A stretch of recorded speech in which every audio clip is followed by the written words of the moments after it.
place like woo, yeah. We be rolling far and we're rising high. Take control when we enter.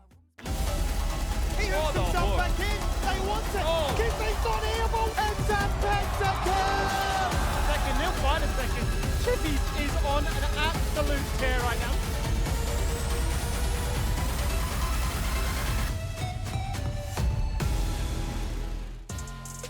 It's time for our second best of two. They went for the wrong Obviously, close was shot. going to be the closer.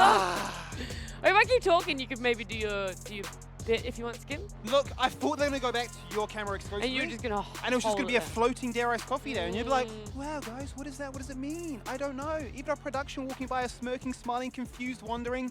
And Being like, I'm why just do we keep inviting them back? Why do we work on this product? I actually forgot my train of thought because it doesn't really matter. Skim's going to have a nice sip of a dare. First things first, you must always shake the dare ice coffee. There's been many occasions in which Twitch chat is flamey, saying I'm a psychopath. And I think after what my recent comments Yeah, about the I Tim think they Tams might be were, right. I think I need to try and clear up something that I am, a very civilized, normal human being with a splash of spiciness added in there. What flavour are we going for today, Skim? Today we're going for a mocha. Mocha. Yeah, a little bit of hot chocolate mixed in with a little bit of coffee. Feel young, feel essence, and feel energized for this banger match of the week. It is going to be our match of the week. For some people, match of the split as well. It's Bliss up against Chiefs. So we've already run through some stats about differences of these rosters from last split and how they've improved, or at least just how they've changed up for this split. And it's very obvious when we look at our roster what's changed up for Bliss, and a very key a component to their success, Max. Very key is Arkia coming in the bot lane, one of the 2 new support additions this split, and has certainly earned every penny he's getting paid by Bliss so far. He has looked like an absolute treat working alongside Daystar. They had synergy prior to the region, in fact was selected by Daystar to join the team in the first place. He has looked absolutely stellar, but as you can see on your screen here, all these additions to Bliss have come alongside their own solo laners, their players who have been on this roster for a long time, coming into their own form. Lived, especially someone who has really come into put on the carry pants these last couple of weeks and showcased that he's not just along for the ride, he is more than willing to get in the driver's seat when need be. Yeah, Bliss are a great team for me to watch because it's almost like the misfits of League of Legends a split ago and now the stars of the show. They've added in 2 players that are clear highlights for them as well, and we're really just seeing them grow and continue to grow and develop. Please ignore the Gragas cast that are distracting me as well, because Bliss have been on an absolute tear lately, right? Their last 8 on the trot have been easy dubs for them, truth be told. It doesn't really feel like they've ever been in doubt, and they have versed some good teams in there, right? Pensinet pushed them a little bit, but they're so strong in their early game. They're so confident in finding those leads, and with those leads, they never lose.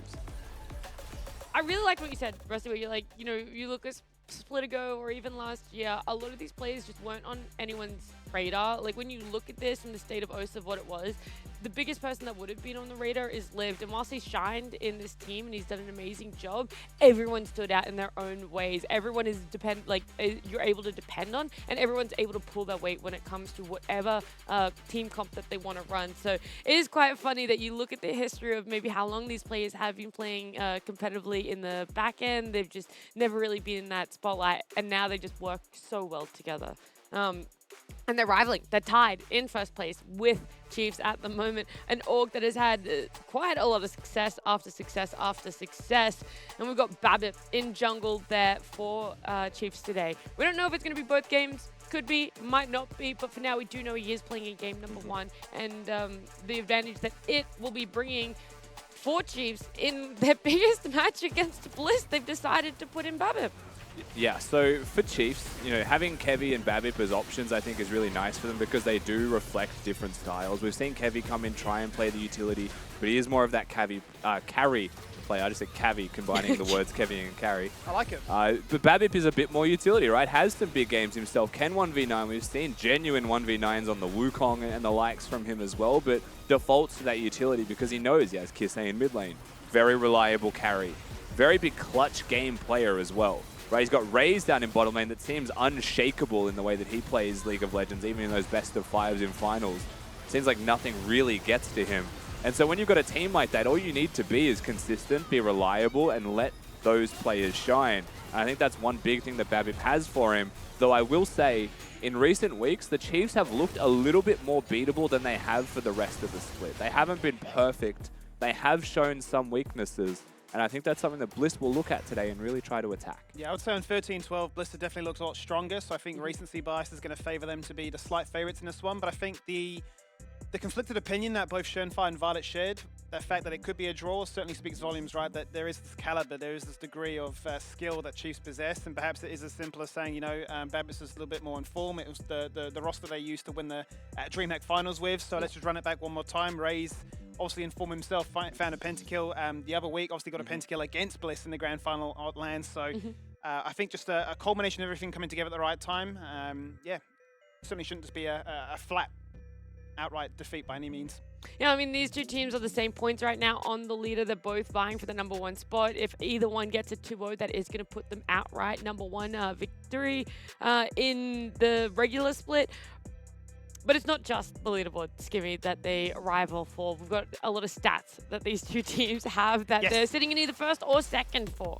Yes, did a bit of digging to try and figure out what makes these two teams so excellent. And really, we'll start at the very bottom here. You can see that they've met each other on 5 separate occasions, but only 1 game separates them. They've been trading victories so frequently, and that 1 game buffer is literally just the fact that they won a full best-of-5 series. So it's phenomenal in that regard. But then when you actually look at their split stats to date, first and second in every single category, and all the major ones, right? The fact that you have these massive gold leads by the 15-minute mark. So you're snowballing clearly with some strong fundamentals from the laning phase, carrying over into things like taking plates, taking objectives, which you can then see by the amount of plates per game they're getting. Both teams averaging at least 6, which showcases that really strong laners, the ability to try and command that respect, to get the gold leads, to get the tempo, to try and force their enemies to go back to lane, go back to base, to allow them to pick up all this for free. And obviously the ability then to command in all these games they've played so far, in some cases up to 80% of all the dragons and heralds available, just showcases such a clear dominance over any opposition they face. Max, I want to bring back your stats from earlier in the day as well, where Bliss have a 39% better win rate, Chiefs have a 41% better win rate between splits.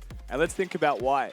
Bliss have played for 1 split, they lost 8 games to the Chiefs. Yeah. And so the second these teams stop versing each other, They look great. their win rates skyrocket. So they've been climbing side by side instead of losing to each other and versing each other. And it makes you wonder, right? Because they don't have to play each other the whole split. They spent more time scrimming each other instead. So I think this is a case of like head-to-head, first and second, without a doubt our first and second best teams in the league. But backstage, behind the scenes, they've spent 5 of these 6 weeks just scrimming each other because they don't have to play each other till now. And this is what makes it so exciting, is because when you have 2 teams who are so far above everyone else in terms of these stats, it almost becomes like a new different game where neither team has really been in a situation where they've played someone so close to them in caliber in terms of particularly the early game pace that these 2 teams play with. So it's going to need to be adjustments on the fly that we haven't really seen them need to make up until this point. Yep. Complete 180 from Split 1. Split 1, they versed each other in the first week. Now they're versing each other in the last week. So very different. And the mid laners are also extremely different. We've got Kisse's stats on the right there. We've got Daystar's on the left. And Daystar has a lot of firsts right next to his numbers, Kimmy. So he does, and we brought this up last week, begging the question, you know, is Daystar the best mid laner in the entire league? And I guess it goes back to your point as well, Rusty. They've avoided each other on stage games, and Kislei's looking to definitely answer back and say it's not a foregone conclusion. There is definitely a lot of contention for that crown, not only for a team as a whole, but actually for the position as well. And you can see once again, there's a lot of those first and seconds divided between them. The one that really stands out to me at the very bottom is the amount of solo kills. So Daystar outright has the most solo kills of 16 in the entire league. Coming in second would be Kissei for the mid lane at 10, but overall in the league, actually Lived with 11 solo kills. So you can see that Daystar and Lived, just the solo laners of Bliss as a whole, genuinely just incredible. Really, really strong in the ability to try and carry out the game.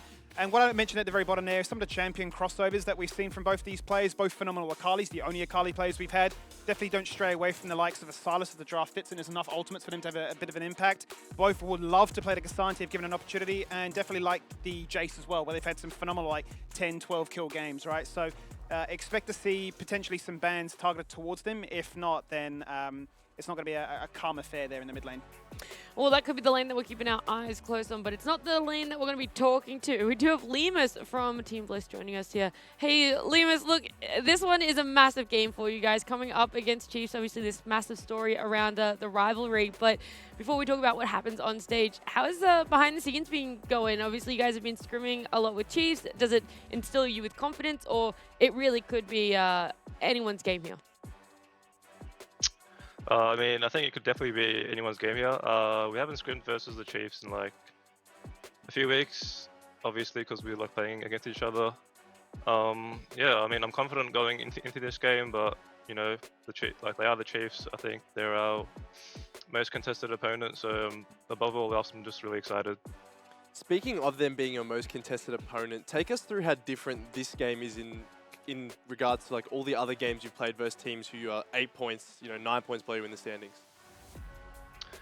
Well, if I were to tell you the difference between the Chiefs and the rest of the teams without like leaking too much, I think what it comes down to is that I think us and the Chiefs, we're just we're just a lot more well-rounded than the other teams. I think like the other teams can show up one day and look really good, and then on another day like they can look really bad. And I think that's pretty much what distinguishes us and the Chiefs from the rest. It's just they're like a bit more consistent and well-rounded.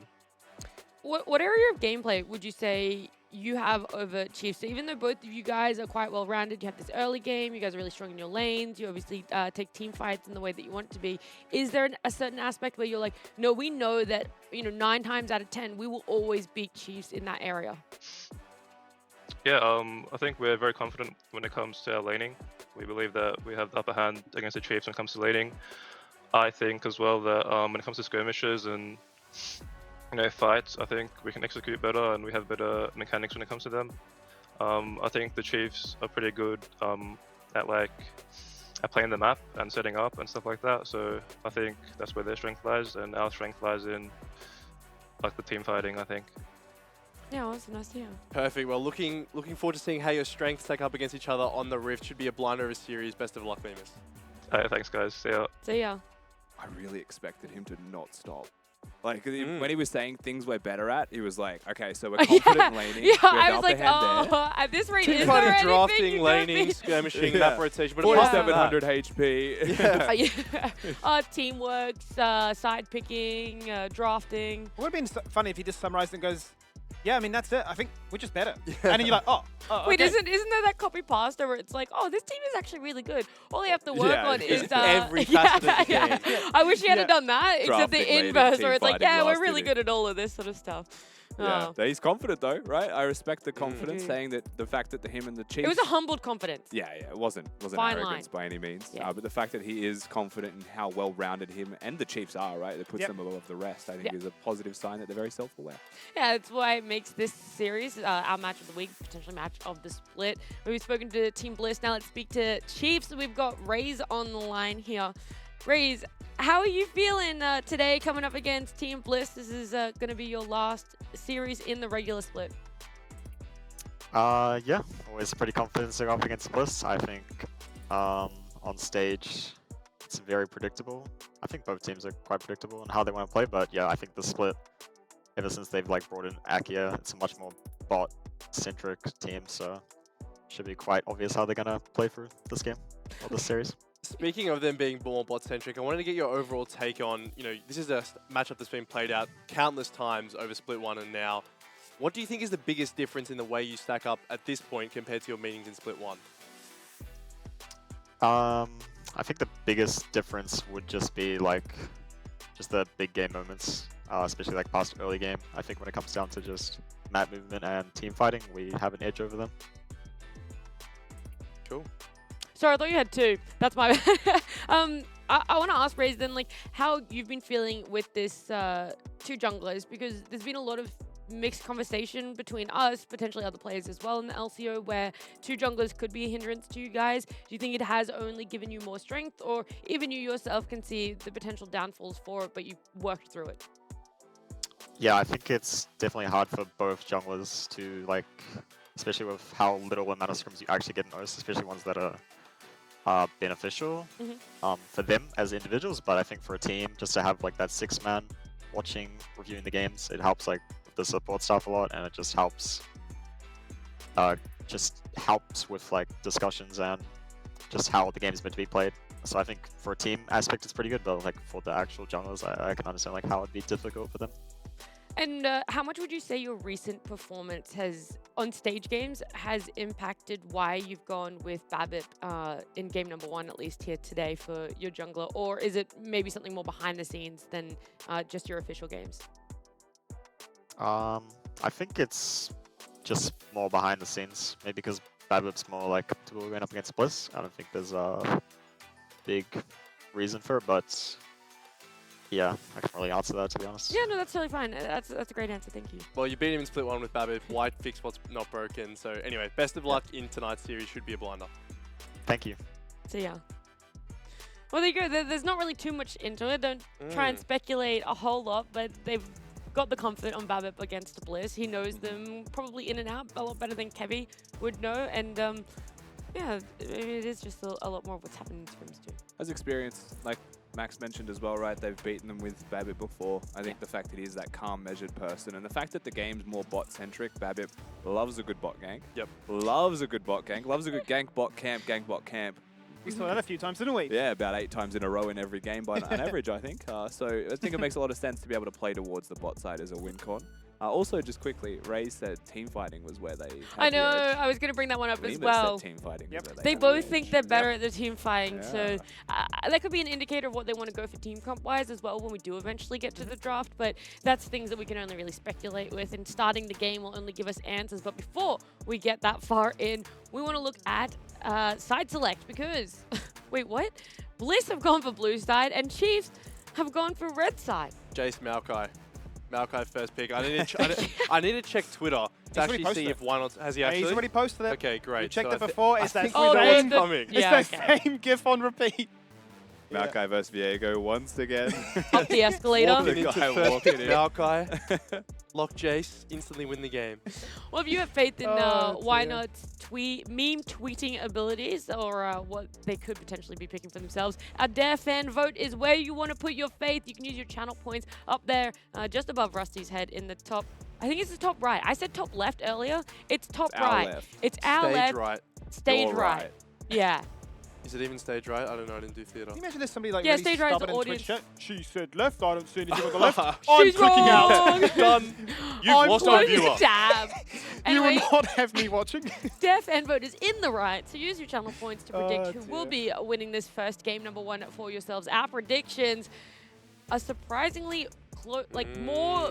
They're more unison than you think, okay? So myself, Skimmy here, I've gone for 1-1 on Bliss and Chiefs. Max has gone for the 2-0 on Bliss, and I do know Rusty has gone for the 1-1 Okay. as well. I will say it was really hard. It felt like practically a coin flip, and you're going to be like, but there's no 3-sided coin and there's 3 outcomes. Let me tell you, I had no faith in Chiefs 2-0ing, so if they do, I'm a regret saying that live.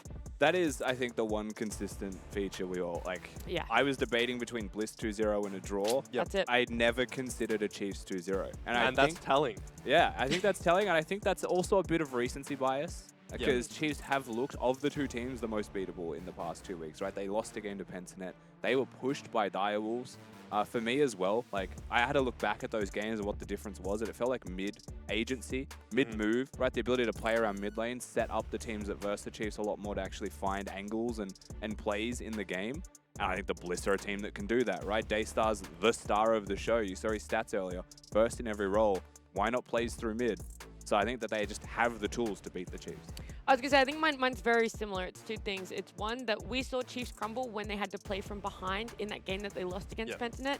And seeing all the stats and how strong Bliss have been in that laning phase, I'm like, this could be a repeat of that. And that's why we could end up with a draw. But look, I don't want to keep you guys from this game anymore. It's an insanely hyped series. And I do know that Champ Select is ready. Well, let's do it then, Nat. Let's load into the game you've all been waiting for all night long. It's Team Bliss that get up against Chiefs finally. And it's Team Bliss kickstarting things here on the left-hand side with that first pick towards Kai's. And you have to wonder, having seen them flex it in both mid and bot lane, where is this champion going? Yeah, big questions to be asked here for Team Bliss with that Kai'Sa first pick like you highlighted. Lots to look forward to with their draft, with this one already being locked in. Also note that the Maokai, the Jace is still available. And so if there's a Kai'Sa locked in, still expect the 2-3 of the tried and tested duo from them. Chiefs will lock in a Tristana as well. Now let's just keep in mind that the Kai'Sa is just the new Tristana. If it's flexible to mid lane, Trist been doing that, right? Like, has the reps being a flexible champion. Still seeing it in mid lane, even in other regions, and it has been going absolutely crazy. My first thought goes to APA, who joined the LCS this week and had an MVP performance with it. For sure. In saying that, it has been played quite recently. Actually, a couple of series ago against the Dire Wolves is when they played it in the bot lane here for Raze. And that's in a composition where you'd say it was almost built around him to succeed, right? They had like a Wukong, a Lissandra, Cassante. It was all about isolating at a target, getting that passive push, and obviously being able to find a kill as a result of that one. So quite curious to see such an early lock into that one, as if they're going to look to try and draft a very similar composition of just, isolate out key targets, allow those rocket jump resets to come on through and sort of, almost play bouncy castle League of Legends against your opposition. You might be wondering why it's us, not Draft, lobby being remade on your screen. We'll get that up as soon as possible, but for now we are just going to be able to use the tools that we have at our disposal. The Draft. Speculate on two champions. We'll just make things up until we're absolutely right. So 2-3, obviously Maokai Jace. Obviously. You had to imagine so. Can't be anything else. Bliss have their choices. That would put Kai'Sa in the AD carry position. But that aside, I think the big thing for me, Bliss banning away a Poppy is an odd one. Curious, isn't it? Is it like a fear of Babbitt playing that because the Kai'Sa could be a mid lane champion, right? Like, there's a lot of speculation that we will have to consider with that draft. Unless you're concerned with Biopan for, maybe finding a way to try and influence the fight too much. Cassante pick for yourself in your first 3, you could ban the Poppy. But that's a very Mammoth thing to do, not so much a Bliss Chiefs thing to do. But Biopanther plays everything. He does. We've heard from him in interviews. He's someone that plays ARAMs with us all the time. He does we know he can literally play 160 champions to a level above us. So he is quite good at what he does. We'll see. We will see. And we will get our beautiful talent back on the couch. Hey Welcome guys. back as we can talk through how exciting. 2 champions locked in. So much to talk about. I didn't even get to see anything from running between here and the stage, so you guys are going to have to take the reins. Kai'Sa and here. Tristana. Oh, fantastic. Whoa, so much happened. What does it mean? Tristana can be played mid. Double flex opportunity there. Both AD carries can actually be played mid. We as did well. say, yeah. Yeah, I was going to say, well, Max really didn't listen. That's I all thought we he was said. joking. Wow. That Hey, is you know what? No, genuinely no, if all we anything- said. Well, glad they brought me back out for this segment. If anything, that's great that you said it because it means that Rusty and Skimmy weren't lying to you guys at home. You can believe in When everything that do they we say. lie? Max certified. Max Yep. certified. Seal of Wait, approval. I was going to say, now we're going to get a stamp and just slap Max's face on everything you guys said and be like, facts. Absolutely. I think you raised a really good point, though, as to what kind of style are they going to really lean towards. If it is as simple as both Lemus and Ray saying we're better at team fighting, then I would actually like to see them just go all out brawling, because it'd be, I don't know if disrespectful is the right word, but it'd almost be very curious if it was to descend into Liv saying I'm going to play Fiora or Camille or something along those lines. But it would be kind of exciting if Bio was to say I'm going to play like a Jax, and then we suddenly just completely deviate and almost go PGG-esque and say let's just play globals in the mid lane and try and really target those side lanes, which have been absolutely such a big boon. I have a question for both of you. Yep. Who is better? Just answer straight away. Who is better, Aladoric or Akia? Arkia. I would say Akio. Isn't that crazy? Why? Aladoric's been the best. No debate. But he's not Korean. For how long? And we haven't seen Akia versus Aladoric yet. We haven't. No, that's true. And I think the fact that, from what we can gain from these 280 carry picks already, those both love being paired with very aggressive, engaged supports, right? So sure, we could go to the team fighting route, but you could also go okay, we're going to 2v2 bot lane, 3v3, and whoever wins that wins the game. Well, that's actually why I was going to say that it feels almost harsh to not say Aladoric, is because maybe there's this level of we've seen him play so often and so consistently that it doesn't shine as much as it used to. It doesn't stick out. But also, there is a lot of repetition in the champs that he plays, and that's not necessarily down to him. That's just what's being drafted. That's what is being played in O's. And Arkia isn't necessarily coming in and pulling out new things, but it's like, okay, I'm matching you guys on everything that you've pulled out as comfort before, that we've seen you play year after year after year, split after split, and now here I am pulling it out and I'm playing it to the same sort of level, except maybe even more aggressive than what you guys might be doing. And that's why I favor Arkia just that little bit more. So my theory is if Bliss are losing, and we haven't seen it, if Bliss are losing, Arkia doesn't look as good. Because right now, the way that Bliss's dynamic works, we heard this in an interview with Lemus, he says, Arkia says jump, and they're jumping without asking how high, right? Yep. But what if it's a bad call, and it's against a good team that can punish it? Suddenly you're losing. I don't think that the Chiefs do that with Aladoric. I think they trust him and they'll listen to the call, but they're also all experienced enough to say no or override with a better call when that exists. So you think it's easier that Bliss could potentially overextend by a team that now knows how to punish that? And I think it could be a 1-7 Andy in the support I want to role. say Aladoric just has more versatility personally. Because for me, when I've Funny, seen Arkia, it's just been insane on the engaged supports. As soon as you get him on a Soraka or an Enchant, you suddenly go, hang on a minute, all that agency, all that ability to try and pop off seems to take a bit of a backseat. Whereas if I see Aladoric on a Nami, my man is going 7-1 on Nami. He is going to pop off. Obviously, we're not on the Nami favored meta anymore, but I feel like you can definitely match the engaged supports, but he'll have that degree to say, I can bust out a Rakan, or I can utilize Emilio, Nami, whatever it may be, Yeah, and have that little bit of extra flexibility, which could then warrant a 5th pick support to try and get what you're saying, the bot lane pairing that you really desire. Well, look, I have great news for you guys. It's not going to be just 2 champs on our screen anymore. We are going to finally get the lobby up and running, and we're going to see more champions selected. Hopefully this time around, it's going to be 10. Actually, Nat, it's a 1v1 between ADKs, so let's just watch that 1v1. As the obvious choice does get locked in here, thank you for bringing us back to that champ select. Maokai, what does that mean, Skimmy? What does that mean? What do you reckon that means? Huh? I think it means why not Twitter's in shambles, It first of all. does. And the Jace is no longer as desirable for Bliss. The Babip hostile takeover of his memes.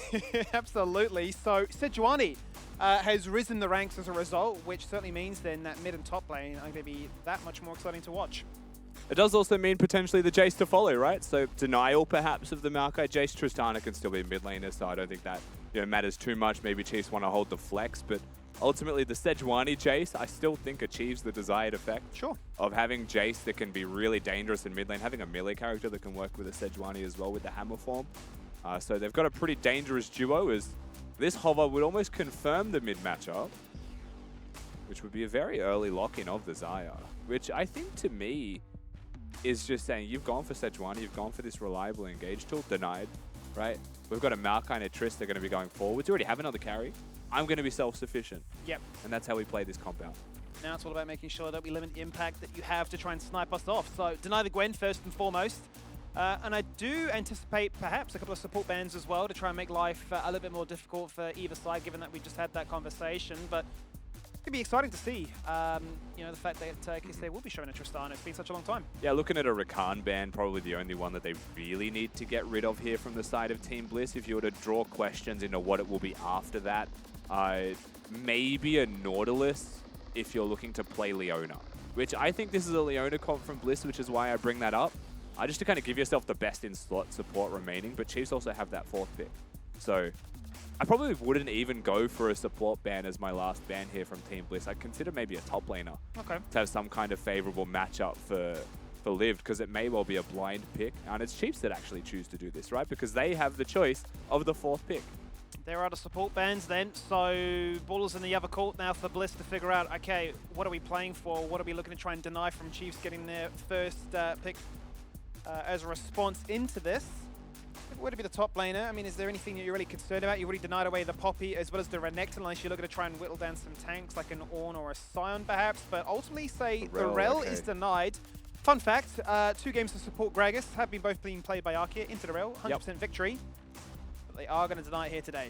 Yeah, it checks out. I mean, probably wants to be more of the aggressor for Team Bliss this time than the Gragas. I was considering saying Ornn to force a Sion if Liv wanted like the Fiora style matchup. Yep. It's probably the other option they might have had with those bans, but like you're seeing with these hovers, there's more than just the Ornn available. So I don't think it's as simple as saying banned out. Poppy already removed, Cassante rises in priority. Renekton already removed. What is actually there for Team Bliss that they want to play into this matchup now that they've kind of banned themselves into this and didn't pick it themselves? That was beg the question then. Are we going to see a arranged matchup into this one to try and not necessarily cheese it out, but try and give themselves an easier time to get a lane advantage? Ultimately says Nap not to be considered, going to slam a Jax as that response, and we're going to definitely warrant a lot of pressure from this Sejuani to try and make life really good for us. Yeah, Jax confirmed what does go with this comp to round it out. It is a Pike. I did not see that one coming. That's such a dangerous pick. They've got Poke with the Jace, but their comp is really... I mean, AP Kai'Sa Jace is insane combo, right? Sejuani / Maokai, whatever champion you want out of those two can defend those 2 champions really nicely. And I think Pike being able to threaten engages, threaten resets, is deadly in and of itself. But just going for the Kai'Sa Pike blind and letting them pick their answer however they would like to play this one out. Yes, the ADC has no mobility here in the AD carry role from Raze. But if you're going into him and you miss, you're dead. You make a mistake with your E at one point into an Alistar that got to be picked into you, dead.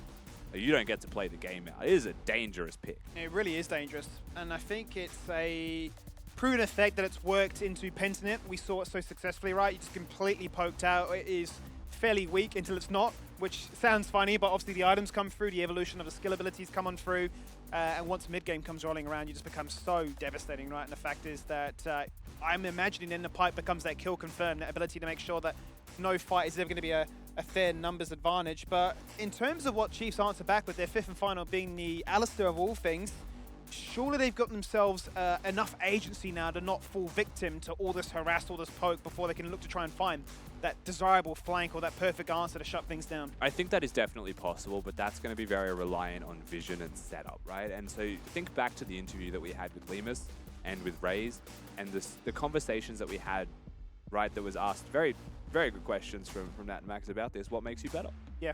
Lemus said, well, they've got better execution, they've got better laning, right? They've got better team fighting and skirmishes, but the Chiefs have better setup, right? So the Chiefs have better team fights because their setup is better. And if there's any way to deal with a Jason, a Kai'Sa, harass and poke, it is vision setup into those fights.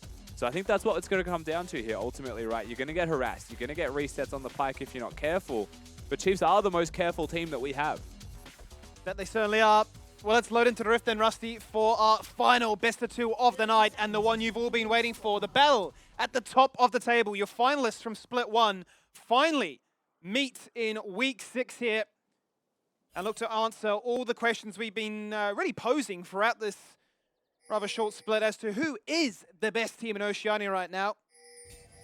Let's see if this best of two will give us any kind of answer towards that big question. Tied in the scoreline as well here. Both of these teams do have one draw, no defeats in a 0-2 fashion, still just one map lost.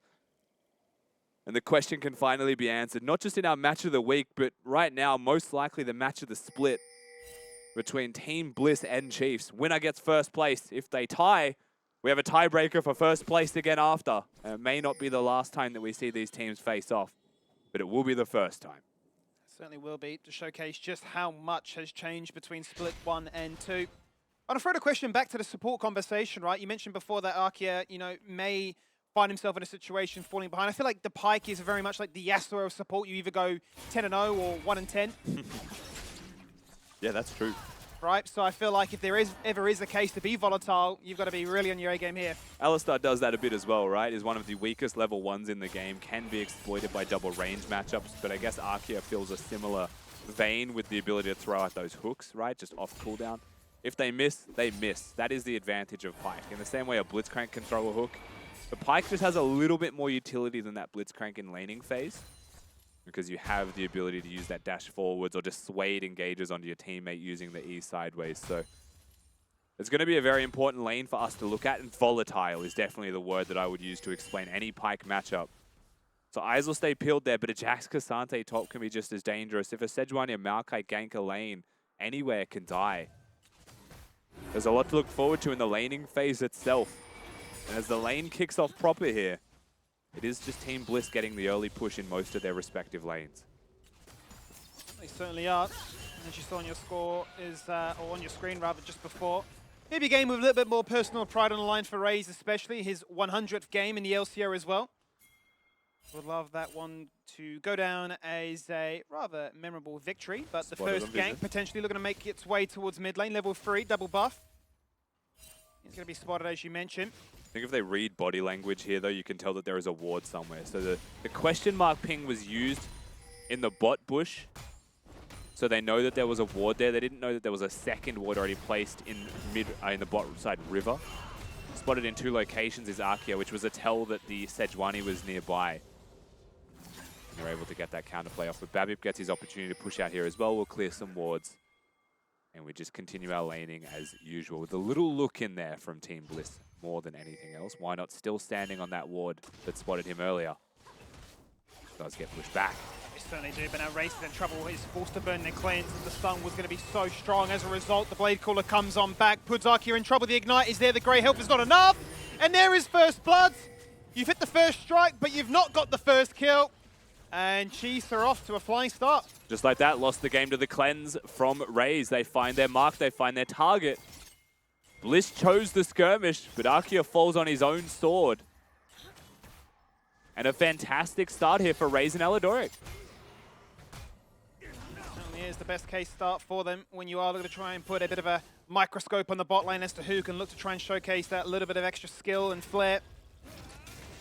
That's not to say the rest of these lanes are passive by any stretch of the imagination as Kisei just leaps into effect and says Daystar has no mana. What can he do? That's a fully charged up, explosive shot. Oh, you know he wants to jump in. That'll zone him back so far. This wave just gets pushed in. This wave will just crash. It means the teleport will have to be used by Daystar if he wants to collect the creeps. Babib looking at some kind of dive if he chose to stay, but there's no miracles happening right now on Summoner's Rift. The teleport from the Jace will make sure he gets back there in short order.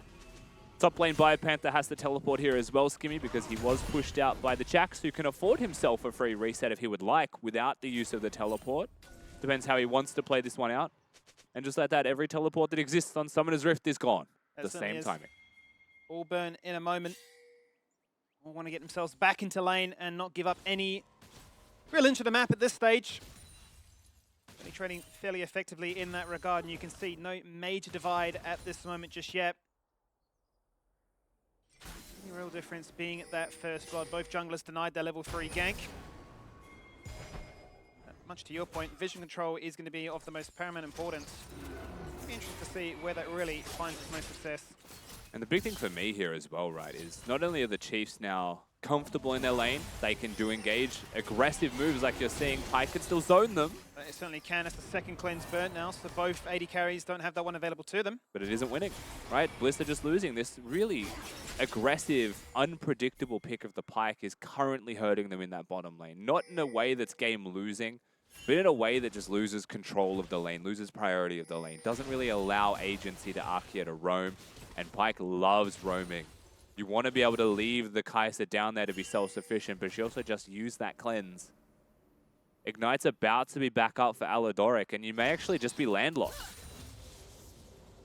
can see Lemus right now looking to try and freeze this wave as best as he can. Ward went down onto the second blue buff, so Babib's going to be completely spotted by this one, depending on what he decides to path to next. Dragon being looked at, vision being cleared in the pixel bush there by Kisei as well. And making his way downtown to see what he can find. Into that cleanse this AD carry. But why not too far behind? He's in the area. Yeah, good pathing from Weiner here to make sure he can support that bottom lane. The wave was in a pretty rough position. Was going to push. Chiefs are just going to crash this one again regardless. So nothing comes from it. But was in the right spot to dissuade Babib, who he didn't actually know was there. Potentially you can see the ward above it though that might have spotted him moving down. They know he's in the river. And so they'll get confirmation that the Drake's being done, but why not also get spotted here? You have to look towards who can move to make this play happen. What does that look like? Daystar has to deal with a wave. Arkia has to walk through the flow of the game if he was to get there, and they just can't. Yeah, mid and bot for Chiefs both have first move, so they can make sure that this Dragon that's been started off so successfully by Babib is to be confirmed. Nice and early there. 7 minutes in, first man and Drake acquired. Top's an issue though, you know. Look at these plays bottom. They're going to put some harass onto Alidoric, but Babib is nearby. We go though, that is to be the case of a bit of a flash away as Lemus now completely out of summoners. As the pressure from this bot lane of Chiefs is becoming to, yeah, really starting to add up and cause them issues. Skimmy raised flash there as well. He went crazy. He just decided, you know, they could smell blood in the water and he's just gone in with no hesitation. Fully respected Alidoric going in. That does mean no flash on the Xayah though, so opportunity still present for the side of Team Bliss, even more so now. Arkia going to try and hold this wave for his AD carry. Isn't going to be able to hold the entirety of it, but does enough to make sure some of those minions get caught. Team Bliss playing cross map. Big point of difference for me is the control that Lived has had in top lane maybe finally means something with this Herald being taken over with almost no contest. Oh, that was an interesting path there. Bio trying to isolate him out there, but it's not to be the case as he just gets absolutely shredded by that shot blast. Daystar's on the board. He's happy about that one. And it's going to fizzle out just like that. Bio is in shambles. And 2 kills just go straight over. Bio, I think, maybe a Teemo away from being able to bring him over the wall, which I think was ultimately the goal there with that all-out mode usage. So you can see what Bio's thinking here. Push him into the wall, ult him through the wall. But I think he just got absolutely outplayed by Baron Pit mechanics in that the walls are not a perfect circle. That is not a perfect circle in the angle that he put him through. That's really unlucky from BioPanther. And the tragedy is, look at the loss. Not only is it kills, It's a turret plate. It's a 101 Jax with 2 plates to his name. And Liv gets to go to the moon from something so small. You already just touched on how strong the Jax was, how much control their top lane had really afforded them, and the fact that you get all that gold now in a vacuum feels really, really nice, and no surprises then that Lived is at the top of the charts. But Daystar able to get amongst it as well, and also get a respective kill over his lane opponent, makes life even better for them. It certainly plays into the idea that we mentioned before about these solo lanes for Bliss just being phenomenal. Engaging bottom again. Not going to find the stun from the Xayah this time. And yeah, look, 600 gold lead doesn't sound like it's kind of game-breaking, but what that does mean with the 1k overall lead for Bliss, they're going to get their first items faster.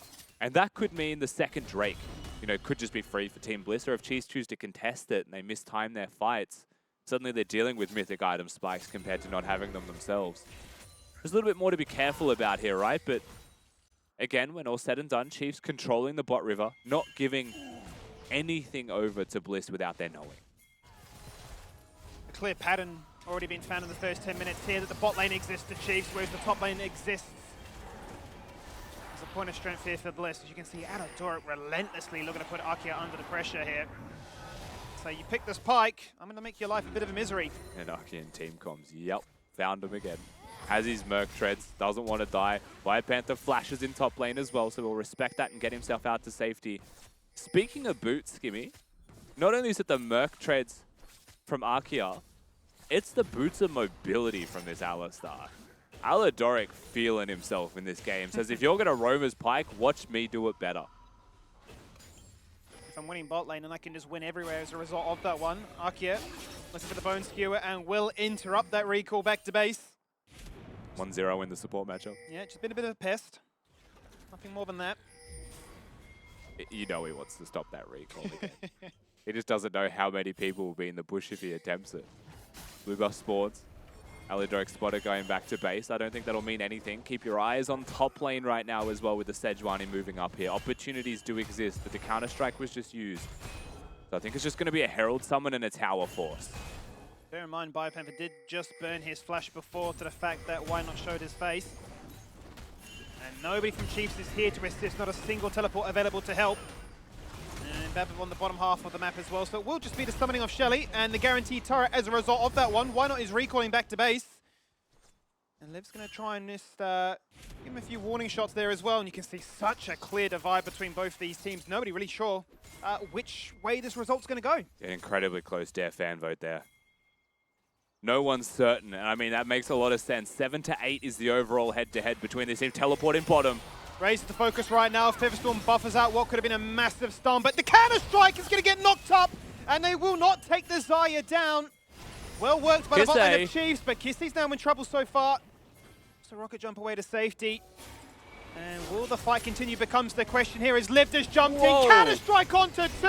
In for a penny, out for a pound. Can they get a kill? They certainly can. But it's going the way of Chiefs. That's not the way the script was meant to run. And I think Bliss are a little bit shell-shocked. That was the outcome. Liv jumped over the wall and just gets headbutt into the turret. I think Liv genuinely lost his cool in that play. Work around the Pike hook, it makes sense. Go for the Drake. That's your goal, that's your objective. And look, the objective will be secured. Aki going to recall on a ward here, will get cancelled, so a taste of his own medicine. But unfortunately for Bliss, they just go a little bit too far forwards, and they give money into the hands of Raze, and a huge Maokai ultimate from Babip also hits every single person. Watch this skirmish again, Raze, good ult. Headbutt perfect from Aladoric, pulverize even better. Absolute superstar moment on the Alistar straight away. And only follows it up with better plays. Jump buffered there from Kisei, so a lot of little individual mechanical stuff that was fantastic. Jumping over this wall, Pike hooks him so that the headbutt puts him into the turret. And this Maokai ultimate even hits Lemus to stop some kind of ult as well from the Kai'Sa coming in to have any kind of influence on that. No trade to be found. That was just a mechanical masterclass from Chiefs, and Bliss doing most of the things that they could do wrong.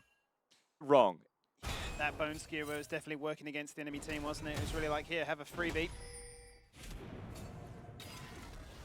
Still, we're all tied up in this game. 14 minutes in, plates are gone. Those turrets are still standing. Oh, he actually almost took that Raptor without knowing. sees the Raptor, recognizes where the Maokai is. A question mark ping goes onto the minimap on the whereabouts of him. As Bebit crosses over, Why Not will confirm that only the big chicken is left alive.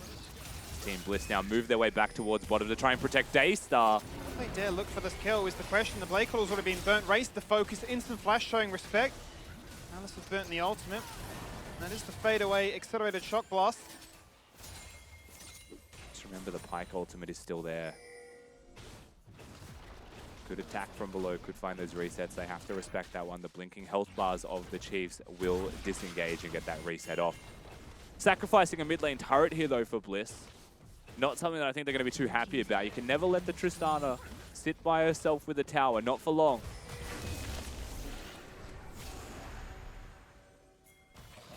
Certainly can't. Rapid fire gets utilized and that tower just gets shredded. Deleted on a heartbeat.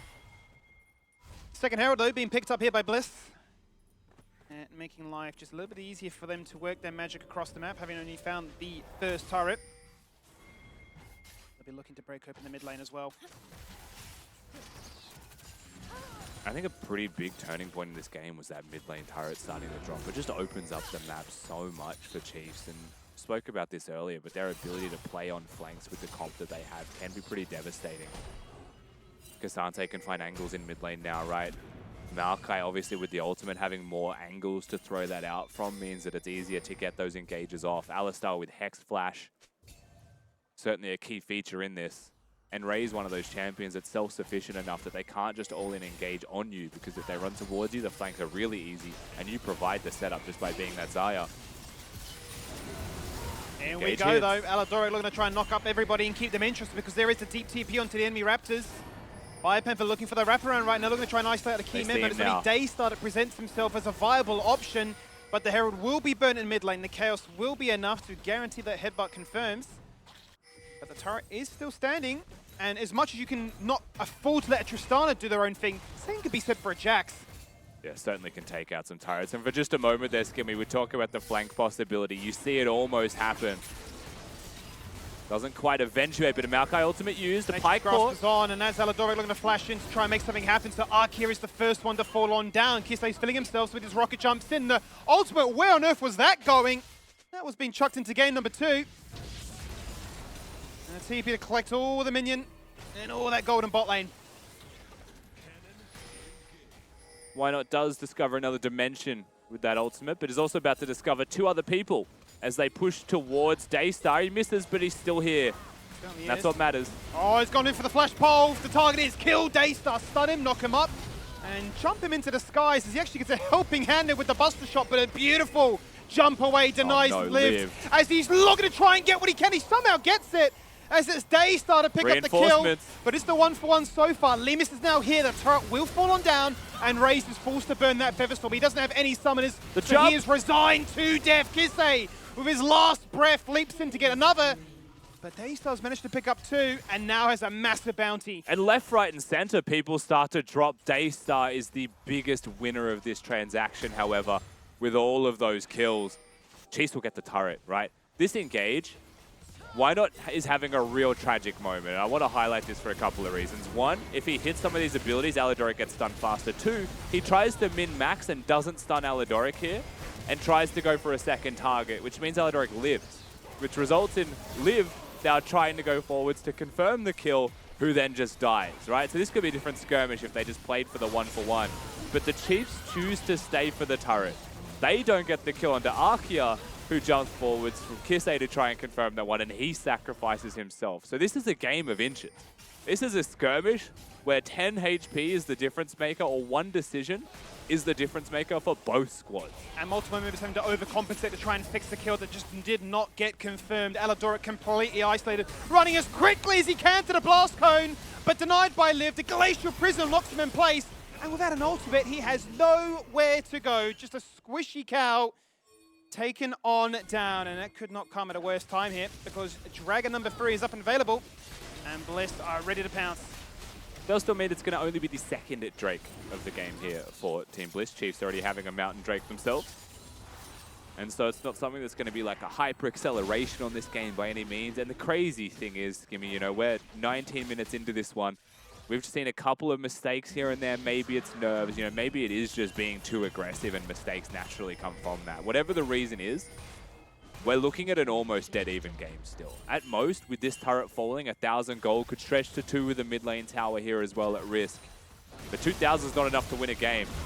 Well, going in with a face check, but remembers, actually I'm okay, I'm Cassante, I'm still so strong, I'm still so tanky, massive amounts of CCs, he goes all out, he realizes my HP bar is so low, disengaging away, 2-man pulverize, knock them up, Liv looking to try and take out Raze, who instantly flashes away, he's taking no chances, Arkia goes invisible, runs away, regens as much as he can, but surrounded by 4, you're just waiting for that twisted advance to come on through, but just not to be the case. Enough pressure to give Kiss a free reign topside. Not only does he get the push in top lane, that was a fight that took place just missing the Tristana, but Baron spawns at 20 minutes on the dot, the teleport comes through. Hyper aware of this, Team Bliss were pinging it well in advance. Arkia is here to try and distract, maybe deter them. And he sees the health bar at 6,000, now 4. They have so much damage. They're not going to get here in time. Double Kraken Slayer setup. It's just so easy for him to rip this one down in an instant. On spawn, Baron claimed by Chiefs. And Team Bliss are trying to force this turret. Why does this go awry? They can't kill the Cassante. The Alistar comes through and they have the crowd control, absolutely comboing Team Bliss into the bin. Liv comes through with a flank, but can't get over the wall in time to hit the stun, and Raze flashes aggressively forwards to kill 2 birds with 1 stone here. The tower dies, but Bliss sacrificed so many lives, give over shutdowns, and set up the Baron for the Chiefs for this. Again, no setup. Chiefs counterpunch a little bit too strong. That certainly is. And to pick up the Baron and to go back to base and find yourself the identical item path build with the Navori Quick Blades now acquired. Your carries are in a prime position now to feel really strong about the ensuing battle as I look to try and find value with this Baron. And we have to highlight why no setup is important here for Team Bliss, because just forcing these plays when you have a Jace and an AP Kai'Sa, it can still work, right? You've got the Muramana done. The Duskblade build from Jace allows you to play hammer form, get those resets, become untargetable, right? So you can stay in fights and cycle cooldowns. But at the same time, you just saw what they can do with 1 cycling of abilities. They have so much harass that there is value in slowing down, setting up, and just hitting poke. If the goal is the mid lane tower, you do not have to kill the nearest target to secure that one. And so it's a little detail again, but Chiefs with no hesitation find their angle. And that's all you need to give the Chiefs. They're just rotating, they're just looking to try and really run rings around Bliss here. Who want to poke you out, but are getting denied by a massive Nature's Grasp. Once again, 3 members locked in place. The Glacial Prison goes and that slows them down. The Bone Skill on the flank, but with no backup, there is no kill threat. So Chiefs can disengage away with still another 60 seconds left off this buff. They will, as an entire squad, run back through top lane, but Arki's been a bit of a pest right now. Keeping tabs on him. He has to be careful though, because at any moment you hook the wrong person, you die. That certainly could be the case right now as he jumps out and in with the 2-man pulverize. Aladoric realizes I'm in so much trouble. Lemus. It doesn't matter if he has the ultimate, he still can fall victim to a kill execute like such. As Lemus with the last bit of mana chucks out one more Bliss voice still to get full of chasing. row, but they are still chasing, they are still hunting, and they are, quite frankly, just still killing. And Bliss are still considering the chase. I think finally, because there's a tower there to keep Chiefs alive, they'll choose to get their resets off. And now you're left wondering, there is nothing left with this Baron buff play. The overall result is 600 odd gold in favor of Chiefs. That's not a lot, right? It almost results in nothing. They go for this play, they're enticed by Arkia, who is just relentless. He's just looking for these moments. But he's able to get out. You go a little bit too far here, Aladoric, to try and get the play. Kai'Sa gets the single target damage off. Jace gets the combo off. That first kill comes through. And just like that, any chance that the Chiefs have is all about disengage. And a sick hook here from Arkia as well. Somehow threads the needle around that minion to ensure that a second one ender shutdown from Babip is handed over. And we're still only 1,000 gold between them. Did enough as a Pyke to keep them interested and give Bliss an opportunity to deny those Baron buffs and deny them from really snowballing this game out of control. But that's a big skirmish and a big deal, because Lemus getting those kills, top 2 in gold with Raze right now, is about to get his Luden's Echo. And this AP Kai'Sa build is going to go absolutely crazy at that point in the game. Supported by the Jace in mid lane that's 4-1 for himself. We're fighting again. Certainly are, and it's going to be the cleanse into the Featherstorm as Liv says my job here is done. The Nature's Grasp, more of a deterrent than anything else. As Chiefs were never looking to really force a fight in retaliation there. Fourth Dragon, though. It's an Ocean Soul that we're playing for, and this will put Team Bliss on Alidoric. 3 as Alidoric's been isolated, goes in with the ultimate onto 3 members. He's been stunned in place. The Chiefs not postured in a way to really punish. But he lives. He's very low, will die to a Pike ult at any moment if he's not careful, and he's flashless, so needs to respect, but he lives. Daystar, who is also low, has the teleport, so that compensator could be the difference here. And I think the Chiefs probably have to concede the Drake once this teleport comes through. Yeah, TP revealed. They know the HP bars is just not working in their favor. They will concede this one here. And they will buy themselves another 5 minutes to realize, okay, how do we contest? And I also think, you know, for what it's worth, Skimmy, and mentioned this earlier, the choice of boots and mobility for Alidoric to kind of match the roaming from Pyke, the fact that they didn't roam much in this game, they just hit each other. You're now seeing the crowd control and the damage coming out onto this Moby Boots Alistar starting to hurt him. Yeah. Right? What are the Mobies actually providing at this point in the game? Makes things feel a little bit bad. Or if that was like Merc Treads or plated steel caps, could be a different story for the damage that he's taking overall. Certainly. But is mechanically still playing this game out really well, right? The fact that he survived that little skirmish, dodged a Kai'Sa W while hitting a 3-man headbutt pulverized combo. You miss any of that, you could just die. On Vision right now, though, for what it's worth. Seemingly everybody from Chiefs right now standing on Vision. But Bliss not ready to pounce upon that just yet. Just continuing the theme of a dead even game, and we're 25 minutes into this one. Another Baron spawning in 30 seconds. The first taken on spawn by Chiefs. This one gonna be a lot harder for them to sneak away from Bliss. Yeah, I think the map's set up in a very good way right now for Team Bliss. Jax Cassante duking it out in the side lane at the moment. Liv, you can see, starting to have a bit more control, a little bit more push in his respective matchup. Which means it's a 4v4, which means these Kai'Sa Ws come out and really start to assault the health bars of the Chiefs. Jace still going to have that consistent harass and poke as well. See, Babbitt going to lose most of his health to ensure the recall comes through. That is spotted. Liv. That's just the focus, instant buster shot away, make sure that this counter-strike doesn't connect, but he actually jumps into it, then gets isolated, and then still lives. In goes Lemus, going absolutely psycho mode, but does take down Kisei. Bio's the next target, great flash away, denies the Sejuani. Watch Alidoric, he has the flash. And in with a 4-man pulverize. Beautiful work there from Alidoric, so Babbitt gets the first kill. Lived on the flank, cannot land that stun he's after. And in their Feather Storm out of range, no chance to recall those. What a prime time with objectives to take. Do they beeline it straight to Baron now? I think right now, the fact that they have enough damage to look at this Baron buff, they could consider a Kisei with teleport up in 15 seconds as well. Ward's already placed in advance for the Chiefs. At the very least, they threaten this. Teleports, no hesitation here from Team Bliss and the Chiefs, both. They will come into the pit. Lived with the Scryer's Bloom to confirm it, and its health. Why not in the area? No flash, no ultimate, but does have a smite. Such a dicey game, though, to do a Baron dance like this into a poke Just team. gone. They're going to rush it down, and it is gone. Can they fight their way out of this, though? Seemingly, Bliss aren't even interested. I mean, Bliss right now have no choice but to concede the Baron buff. They don't have the ability to chase the Chiefs down. The star of the show, the hero for me, is still this Alistar in all of these skirmishes and fights. He just keeps finding these crazy angles. Kisei jumps in, sick ult onto Liv, gets the jump reset, and then Bio, maybe just a little bit too far away from the DPS of this Tristana, takes him completely out of the fight. And just huge DPS from Lemus, who barely scrapes out with his life here. And you can just tell Alidoric, Moby Boots value in this moment.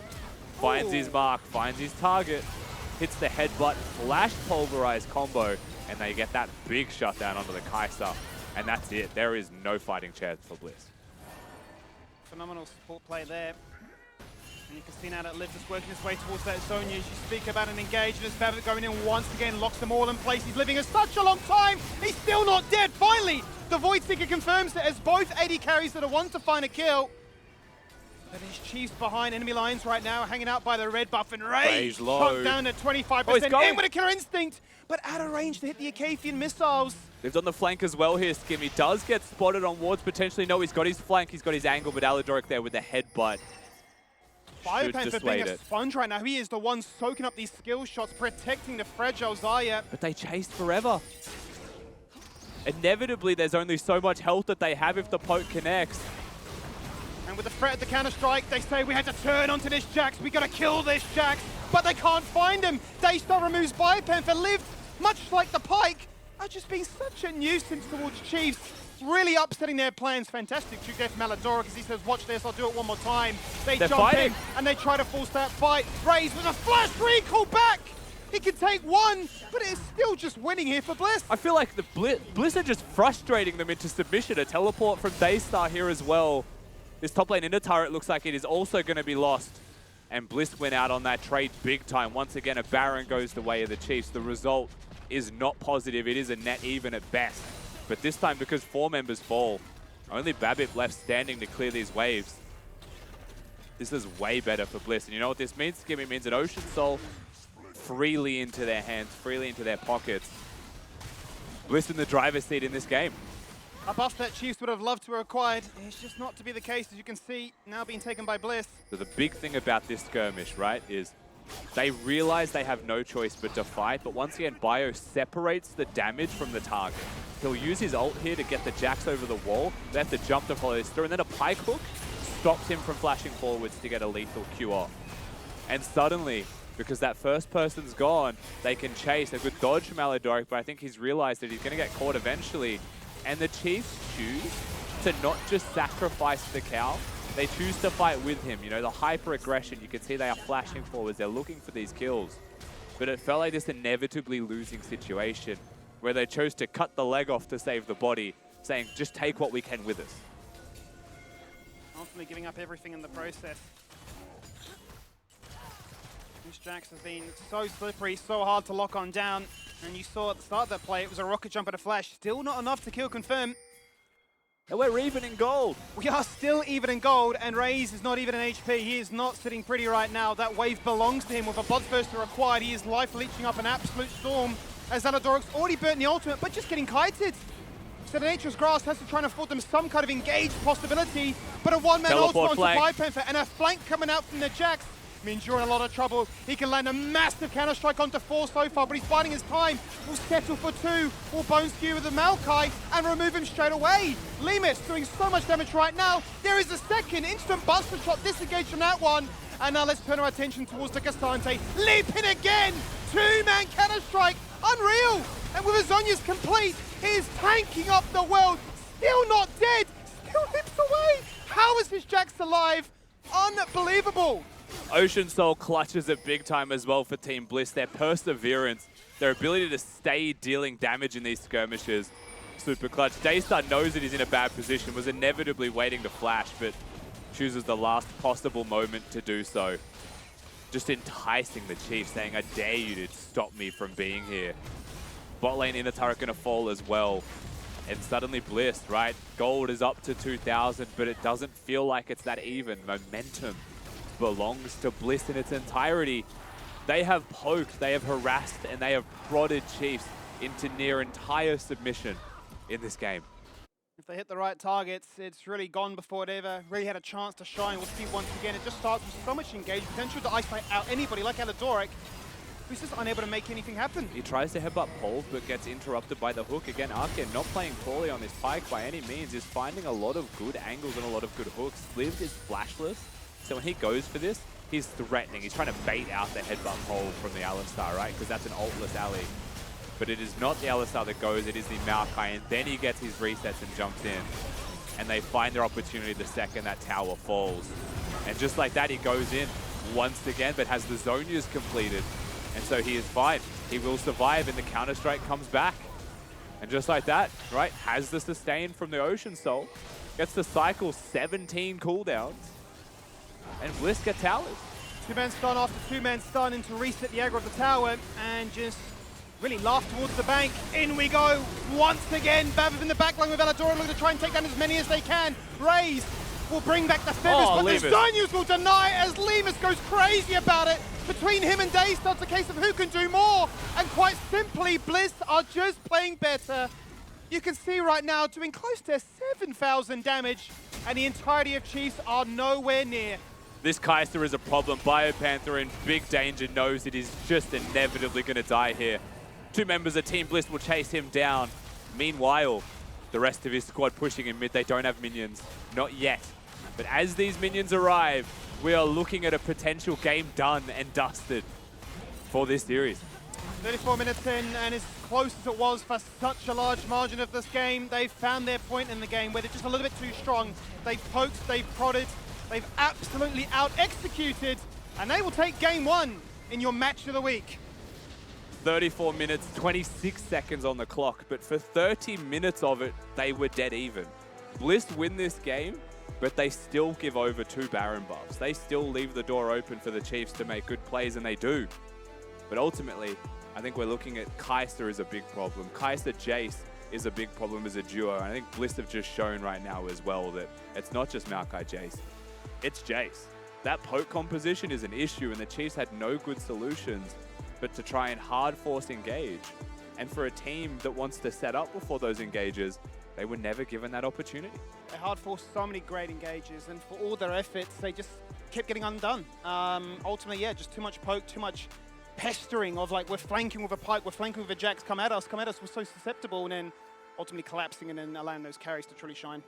It was a great game. I do want to say it was a little bit of a weird start, right? Because there was a lot of trading, but not in the sense of like, oh, we'll give up this wave for this turret or these plates for that. It was just very much like, I want this kill and I will take it even if it means I'm going to die. So there were a lot of these weird trades. Maybe you get a mid turret, but that means we're going to take Baron from here. So the early game felt, I don't know what it was, maybe over aggressive, maybe just a little bit shaky isn't the right word, but just not clean from both teams. And then all of a sudden Bliss were like, why are we doing this? Why are we feeding into what they want to do? Why are we feeding into these trades that are good for them when we know that we can reset, we can take this low, and we will have the later game? Yeah, absolutely. I think at the start of this game, both teams were willing to really test each other in terms of those skirmishes. We saw a lot, particularly around the bot lane. That was where really all the action came in. You can see here on your screens right now, TP being committed, 4 people, ultimately 5 from the side of Bliss being committed to this play that ends up going, I think, neutral at the end of it. The kill score was like 5-5 after this play or something. But one thing I did want to point out is that it really felt like this whole game, yes, it was even, but Bliss was still the ones who were initiating a lot of the plays, right? And whenever it went wrong, and that led to a Chiefs Baron. But to me, Team Bliss were always the aggressors, and then it just took them a while to finally get on the page where, okay, we just play slow, we play with poke, and that's how we're going to win this game. I definitely looked at the 2 supports here. It was that question that you raised to us, Rusty, when we had that lobby remake earlier in this game. Was Arkia or Aladoric, when it comes down to the 2 supports, who is that standout? Who do we think is that little bit stronger? And I saw exactly what you guys were talking about, that Arkia will go in, but it was punished a lot more by Chiefs. They were able to be like, you missed this spell, that's it. We're able to capitalize on that now. We know that there is this window that we can go in from that failed engagement. Yeah, they were able to punish him quite nicely, right? Yeah. So Chiefs are just a different caliber of team. Perhaps they recognize those opportunities, those windows a little bit better than some of the other squads in the LCO do. And ultimately, I think you're very much right, Matt, with how this game played out. It was Bliss finally saying, like, okay, maybe we slow down. Yeah. We can still be aggressive, right? We can still harass them. Oh my god. And like you're seeing as well reflected through the damage here, a lot of what happened in those skirmishes was, in a sense, Bliss slowed down, but they didn't slow down dealing damage. They just harassed you from further away, right? They denied angles and opportunities to the Chiefs, and eventually that's overwhelming and results in Chiefs having no good options. And you can see with the major difference between the mid and AD carries is the fact that obviously you've got a double Navori set up with Bloodthirst to try and sustain your way through this. They have damage. They have a lot of damage, and it's all about CD cycling, but just never given an uptime, never given a chance to actually utilize that damage, because stuns, zonias, poke, you're gone, and ultimately... They just wanted to live through that sustained death. Oh, yeah. I'm looking at the gold difference here. Obviously, each individual skirmish kind of swaying where that gold difference did go eventually just all the way on the side of Bliss. Any items that stood out for you as well? Like Skimmy mentioned a few, but anything that really stood out, Matt? Yes, like, wait, one what? thing, I actually had to check this, fact check this on Twitter. I want to shout out Destiny for getting back to me 20 seconds before I came hell out. yeah. Evan Shroud doesn't stack the passives, right? We saw that rush by Babu, we saw a rush by Aladoric as well. But in a lot of fights, those champions are basically going to be CCing the same champions, so you don't really need that. It's kind of overkill, right? You could go for something like the Radiant on a Maokai instead to provide him with a bit more tankiness. Because in a lot of these fights, he was just getting folded in the early stages of them. Yeah, I'm really impressed as well by not just the items from the side of Bliss, but the team fighting and other aspects that came out from them. But I think it was the way that like they weren't willing to crumble from what the press from Chiefs was coming out on. And I think like when it came to the draft, I was really shocked at what was coming out, what they were picking up for themselves, and what was being banned. But hopefully the replay is ready, Max, because there was a certain moment that you were like, this is it. This is where Bliss went. This was the flip switch for me. This was where it really feels like Bliss actually were cognizant of how they're meant to play fights. And this is exactly it. It is this slow, drawn-out chase situation where you're not actually in a scenario where the Zai is able to get a value, the Tristan is able to constantly hit the closest target.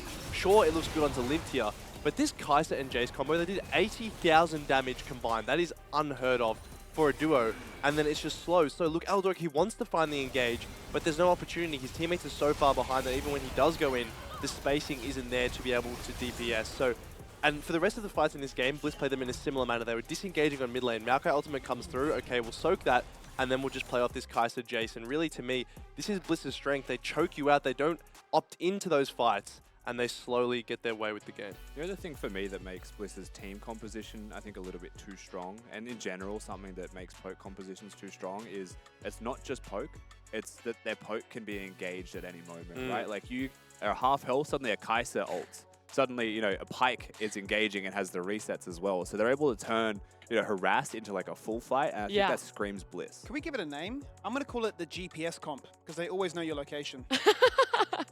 That's good. I do like that one, actually. Skimmy. Yeah, that was great. And it's true because, like you said, they're able to disengage and they can bring the fight to themselves. Like, how many team comps can do that? And how many teams in LCO are able to execute a team comp to that level as well? So it was great. Everything all round from Bliss. It really goes to show that when we spoke to them in the pregame, maybe they are the better team fighters here. Both of them had shining moments, but ultimately when it fed into that later game and to be able to keep momentum going, Team Bliss really had it unlocked for themselves. Yeah. They also denied the setup from the Chiefs, right? Yeah. And that's the thing that they said Chiefs were better at. Well, they built a comp that doesn't let you set up because they're just throwing stuff at you until it works, right? They're just in a zoo. There's monkeys flinging everything at you, just saying, good luck. One of these is going to connect, and then that's one too many. I also just want to shout out this Jax pick as well. I thought this was possibly the best Jax pick we've seen all split. Yeah. You have a Sejuani as your jungle, you have double poke, and your first double AD carry, and Kasante's your lane matchup. So all across the board, fantastic, and lived so many fights. He bought so much time leaping into that backline. Bought his Zhonya's as well, just to provide that extra little bit of stasis. So everyone knew their role, everyone executed perfectly. Yeah, I'm just thinking how annoying it was for that Jax when he got the flank. They were going down mid, he got the flank, and he was able to live through it. And then he dives the turret, lives through it with his Zhonya's, and I'm just like, and then on top of that, like you said, Rusty, he had the Ocean Soul too. So God, it just got tougher and tougher for the poor Chiefs, and Bliss did an amazing job for them. When we look at the next game, same sides because Chiefs picked red side for themselves. I don't know about that, to be honest. Like looking at this draft now, I think there's so many issues that a red side doesn't really fix again. Yeah. You have the same issue of a Maokai Jace trade. I genuinely don't think you can give Jace to Bliss, Team Bliss at all, right? Whether you ban that, whether you pick it yourself. Daystar, we questioned whether it would be good without Maokai. It was. Yeah, it was pretty good without Maokai, right? So you're going to have to change something up. I don't think you can run this draft back. And even with Bliss disrespecting you and blind picking Pyke, which I think is just a draft sin, they still managed to make it work. I will say there is something that's going to be changed up. Oh, The Kevlin? The Kevlin? Okay. That's right. Let's go. Kevy is going to be coming in. He's going to be playing jungle in game number 2 for Chiefs. So even though sides are going to be the same, will potentially be a lot of changes in bans, what champions they're going to favor, and if they're able to get their hands on something, not necessarily the Jax, but something similar to that is able to sort of be counted and give you the well-roundedness that they need in their lineup that they might have been lacking in that game number 1 there. Kevy Viego angle. They're just slamming Viego. You Exactly. reckon? That's Okay. exactly Yeah, where we my all mind just was I going. didn't want to Yeah. say it. I didn't want to say it. I was like, maybe that's It's something word else. association right now. Kevy Kevy Viego. Viego. Yeah. Wukong too, true. Well, we'll see what that does get picked up, whether Viego is going to be placed high on the list. But before we do, from the fans, we want to hear from you guys. This is your time to get featured on the broadcast. We asked you what your favorite champion... Rework. Thank you. I was going to say remake, and I'm like, that's not it. That's not the right those are word. the We get a lot lobbies of those. today. What is your Yeah. favorite Lobby. lobby remake today? Which is your favorite lobby remake? Well, the Chiefs one was Split pretty 2? good, but PGG Kanga, Tell you Getting what. on the edge of my seat, I It's up tell there. ya. Yeah, no, rework. That is the word I was looking for. We have Zane. He's just said oh, yeah. Warwick. So I love the Warwick rework for one reason in particular. Can I guess? Is it the trailer? No, I love the trailer. That's not the particular reason, but that is a very good reason. The Yeah. old Warwick was great because when you ult, it just hits the target, right? It was targeted. The new Warwick, you run so quickly that if you miss the target, choom, God. It looks hilarious. Yeah, he looks so dumb, and I love it. It's so funny to watch. What's the trailer? The trailer is so cool. It's like some guy running through Zorn and he's getting chased by Warwick the whole time. I see. And the end is him like jumping and like slashing. It's Like a POV. Yeah, video. like right, I right. genuinely Yeah. felt scared watching it. I'm noticing a common theme with a lot of these reworks is they're saying, you know what? These are too easy. Too many targeted spells. Yes. Now aim. A skill Everything's shot. skill. Yeah. Yeah. Everything's Now skill. you can miss. Yeah. Now you're running off the map. Medica said, yes, Akali, the W untargetable. I love Riot. That doesn't sound like a sincere answer. No. Oh, sorry, I read it wrong. Yes, Akali, the W untargetable. I love Riot. I love How good's Riot. That Right. sounds really sincere now. Thank you for the submission, Medica. I'm glad you love the new Akali so much. Also, R1 was untargeted. Like you didn't have to have a target, and it also stunned Yeah. because you know why And the not? tower's untargetability. Yeah, Yeah. you're sitting with like in top lane especially, you're playing a melee versus melee matchup versus Akali. She stacked 3 waves, you're like, okay, she's under my turret, she's hitting me, and then she pops W and drops aggro, and you're like, well, I literally cannot play the game. Anyway, I'll just walk away. Sorry to complain. No, that's all good. Tomlin said probably Poppy, not gameplay wise, but that I don't have to have any more nightmares whenever I see someone playing Lollipoppy. Everyone's in unison about like the Poppy visual update, aren't Nightmare. they? Yeah, that is kind of nightmare fuel.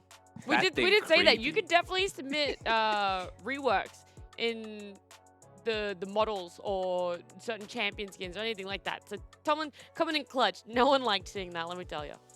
Yeah, that thing was a nightmare I was for like, sure. That's like borderline like Willy Wonka, like nightmare stuff. Like horror movie dolls is what Oh, that yeah. face kind of It gives is. you That's the like vibe if of, like yeah. Chucky and Willy Wonka like made a horror movie, Yeah. Poppy was it. Wouldn't Old wanna- Poppy was wouldn't it. wanna watch it. Won't tell you the name of the movie that just came to my mind combining those. Okay, I'll well. let you work it out. Instead, I'll give you guys a little bit of positive news. If you want to watch the grand finals with some of your homies, with some of your friends, and you're in Sydney, or maybe you're not, maybe you want to fly in for this, then Fortress Sydney is going to have a live watch party. It is going to be $12 for entry, but you get a free drink. There's a $150 prize for the best dressed, as well as a League of Legends themed quiz. So Sunday, July 30th, starting at 5:30 p.m. There will be that watch party. You can head on over to lco.gg or the Discord for more information on those tickets. I already said it, and I'll say it again. If we weren't working, we would be there. True. And we might still be there True. after And we working. may still find a way. I will run there from where You're we gonna- are. Instead of a car. That's a long run. It's a bit of mate. a run, yeah, isn't it? That is a bit of a run. I That's a regret bit saying of that. a I'm not jog going to on. run. That is confirmed. Matt I'm has not running decided it. to I'm run not that running to it. this. I'm not running it. Instead, I'm going to run to a break because We're in the car next to her honking. I want to see game number 2 between Team Bliss and Chiefs. Then starting to reset the aggro of the tower and just really laugh towards the bank. In we go once again. Bav in the back line with Aladora looking to try and take down as many as they can. Raze will bring back the feathers, Oh, but the Lemus. Stone will deny as Lemus goes crazy about it. Between him and Daystar, it's a case of who can do more. And quite simply, Bliss are just playing better. I'll be flexing. Oh God, I'll be flexing. Oh God, I'll be flexing. Oh God, when it talks right, I can't stop talking. You might say I'm fat, but I say I'm bulking. Shot in the leg, they ain't talking. But free me, stop talking. Like I'm outside, but I got work. Think I'm out of place like a damn mouse walk. Meet up with the place, if no, flex, I'm running like house. Oh God, I'll be flexing. I'll be flexing. Oh God, I'll be flexing. Oh God, I'll be flexing. I'll be flexing. I'll be flexing. Oh God, flexing. Oh God, I'll be flexing. I'll be flexing. Oh God, flexing. Oh God, I'll be flexing. Oh God, I'll be flexing.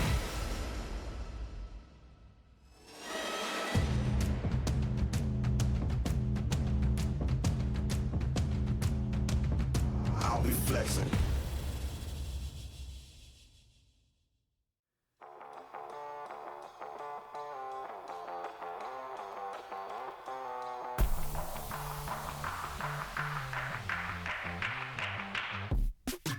Don't tell me now, I got everything I want.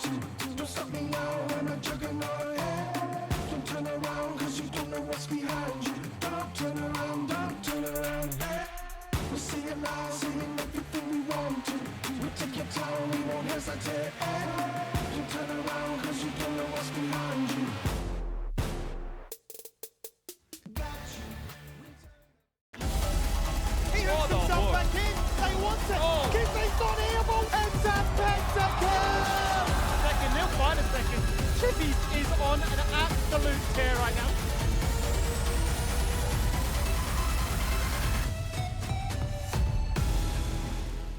Team Bliss up against Chiefs. It is the series we have been waiting for all split. We've already had one game. We're going to be treated with our game number 2 very soon. We've got no side difference. They're going to be on the exact same sides that they were on in game number 1, but we had word Kevy's going to be stepping in. So there will be that change up for Chiefs. Is it enough to tie it up? Look, I have no idea. It depends what he's going to bring to the table draft-wise. I think the main thing to me is this signals that Chiefs don't want to opt into another Sejuani Maokai handshake, that sort of non-involved junglers who are just playing for their laners. They want to actually have some action through there. I don't think that was necessarily the biggest pitfall in game 1. I think it was the lack of cohesive engages post 20 minutes, but adding something in when you've already fallen down is, you know, a way to spice things up. Yeah, and if you think the spice is enough for this series to be a 1-1, for this best of 2 to become a draw, then you can use your Twitch channel points in the top right-hand corner. You can do our Dare fan vote, have your say on who you think will be taking this game. A lot of us went that it would be a draw, Max being the only one that did have full faith in Team Bliss and had a 2-0 there. So you can pick your sides on where you guys want to sit with it, where you think it's actually going to go. And for this one, while we are waiting for Champ Select, Skimmy, still full faith in Viego. You don't want to change it. You're going to lock it in. That's the prediction. Viego, and if that's not to be the case, then Evelyn. Just If Evelyn. there's Really? an Evelyn, I would Just be Evelyn. so happy. If he locks in an Evelyn, we're 1v9ing, and then he's going to get scouted to go back to NA again. And the It's cycle gonna be repeats. that I don't want him to lock Evelyn suddenly. It's going to be that good. I want Kevin to stay. Yes, anyway, Viego's looking like a really good pick then, Looking guys. real nice. It's going to look real nice. Is there anything else that you need or want to see from Chiefs for them to pick up a win, Max? I want to see Kisei on something that's not an AD carry. I want to see him either on an assassin or some control mage that can have flanking power. I think that's when Chiefs look their best, when he's at a threat from not the front, but from an angle or a side that you're not actually expecting, like in a Kali game and Annie flash tib as we saw multiple times. So I want him to be a side lane threat. I want him to find some value that way. Oh, look, that's a lot of great options. They probably weren't listening to you, and so we'll just have to see what they were going to pick up for themselves. I was listening, Max. Fatality. I just Max. got straight. I was All right. listening. I was listening. Bodied. But we'll see, because Chance Select is ready. That's really cool, Max. Thank you so much for filling in the time. Let's actually That's see. great, champ. Next Then time, gets locked in. keep it So to yourself. Bliss with the 1-0 in this series, hunting for the perfect 2-0 to guarantee themselves the outright first seed leading into playoffs. And not much is going to change. Jace is going to be banned, but the first pick still remains to be Kaiser. Yeah, Kai said the same pick. So the Jace ban to me is the most important adaptation that I think we needed to make, right? Coming into this one, it was Nico LeBlanc Draven. So Draven going to be up, but Kaiser picked. Yes, the Kaiser is a flex. Tristan is still going to be locked in again here from the Chiefs, but it's got to be a different matchup in mid lane, whichever way it chooses to go. And so barring no Deja Vu lobby remake here with the exact same stuff going on, we are looking at the flex of the AD carry role. We saw the mid lane Triss last game. We saw the Kaiser go ADC last game. Lemus, I will say, had a pretty big pop-off game for himself. Very good recognition and ult usage, but let's just say that hammer's been thrown down here by Aladoric. He has said, we are engaging and bring on the Gragas. Oh no, Rusty. I'm dying inside the blind rail. It's always been punished. 100% win rate with that Arceus special with the Gragas. It's being hovered. It's surely going to get locked in. And it really does throw a spanner into the works when we've typically seen Chiefs save their 5th side red pick towards a support counter. Yeah. But now saying maybe it is a case of flexing it elsewhere. I'm wondering if we can get through the first 3 picks here without seeing a jungler, because that kind of opens the floor for me for 4 or 5 bans and Kevi getting a counter pick in the jungle role, which could have some value there.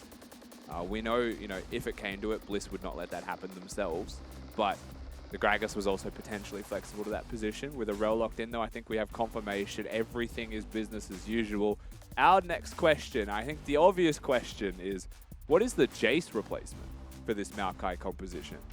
Like, what do you play with this Maokai now that makes it work? Because I think you've got decent potential, like, let's say, pick-off with the Maokai and the Gragas. It's not hard engage, it's not guaranteed engage by any means, but a Kaiser and a Poke champion can still work with this composition, right? It's pressure. Where do they go in mid to make this comp work? LeBlanc's gone, Jace is gone. Is there anything else that's really efficient Poke?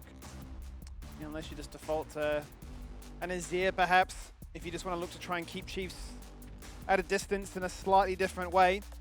Everything, though, seemingly working in order, given that we would have expected to have seen the Maokai as well as the Viego from either jungler. But now begs the question as to what other adaptations happen in the second half of the spanning phase. If Chiefs will now say the Jax, as well as the Jace, were far too strong. But much to Max's point, if it is to be a case of them not being sold on where the Tristana is, then the Annie ban is warranted. The Jax gone actually adds more question marks to my thoughts. I like the Fiora ban to follow this. So my thoughts is Lived is going to laugh about the bans going towards him.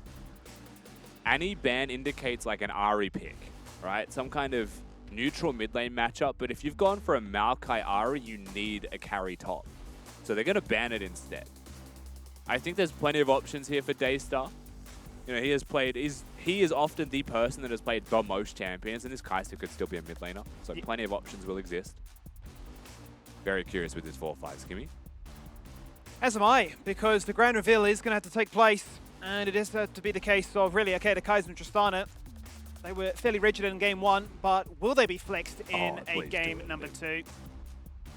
And now we ask the question of what does Liv feel like playing? Is he going to go for a carry? To Renekton, I think, but there's still plenty of options for him in the carry position, right? Here it is. Channel some Olaf. So you can't shut me down completely. You can limit my split pushing impact, but an Olaf can ignore all of your CC.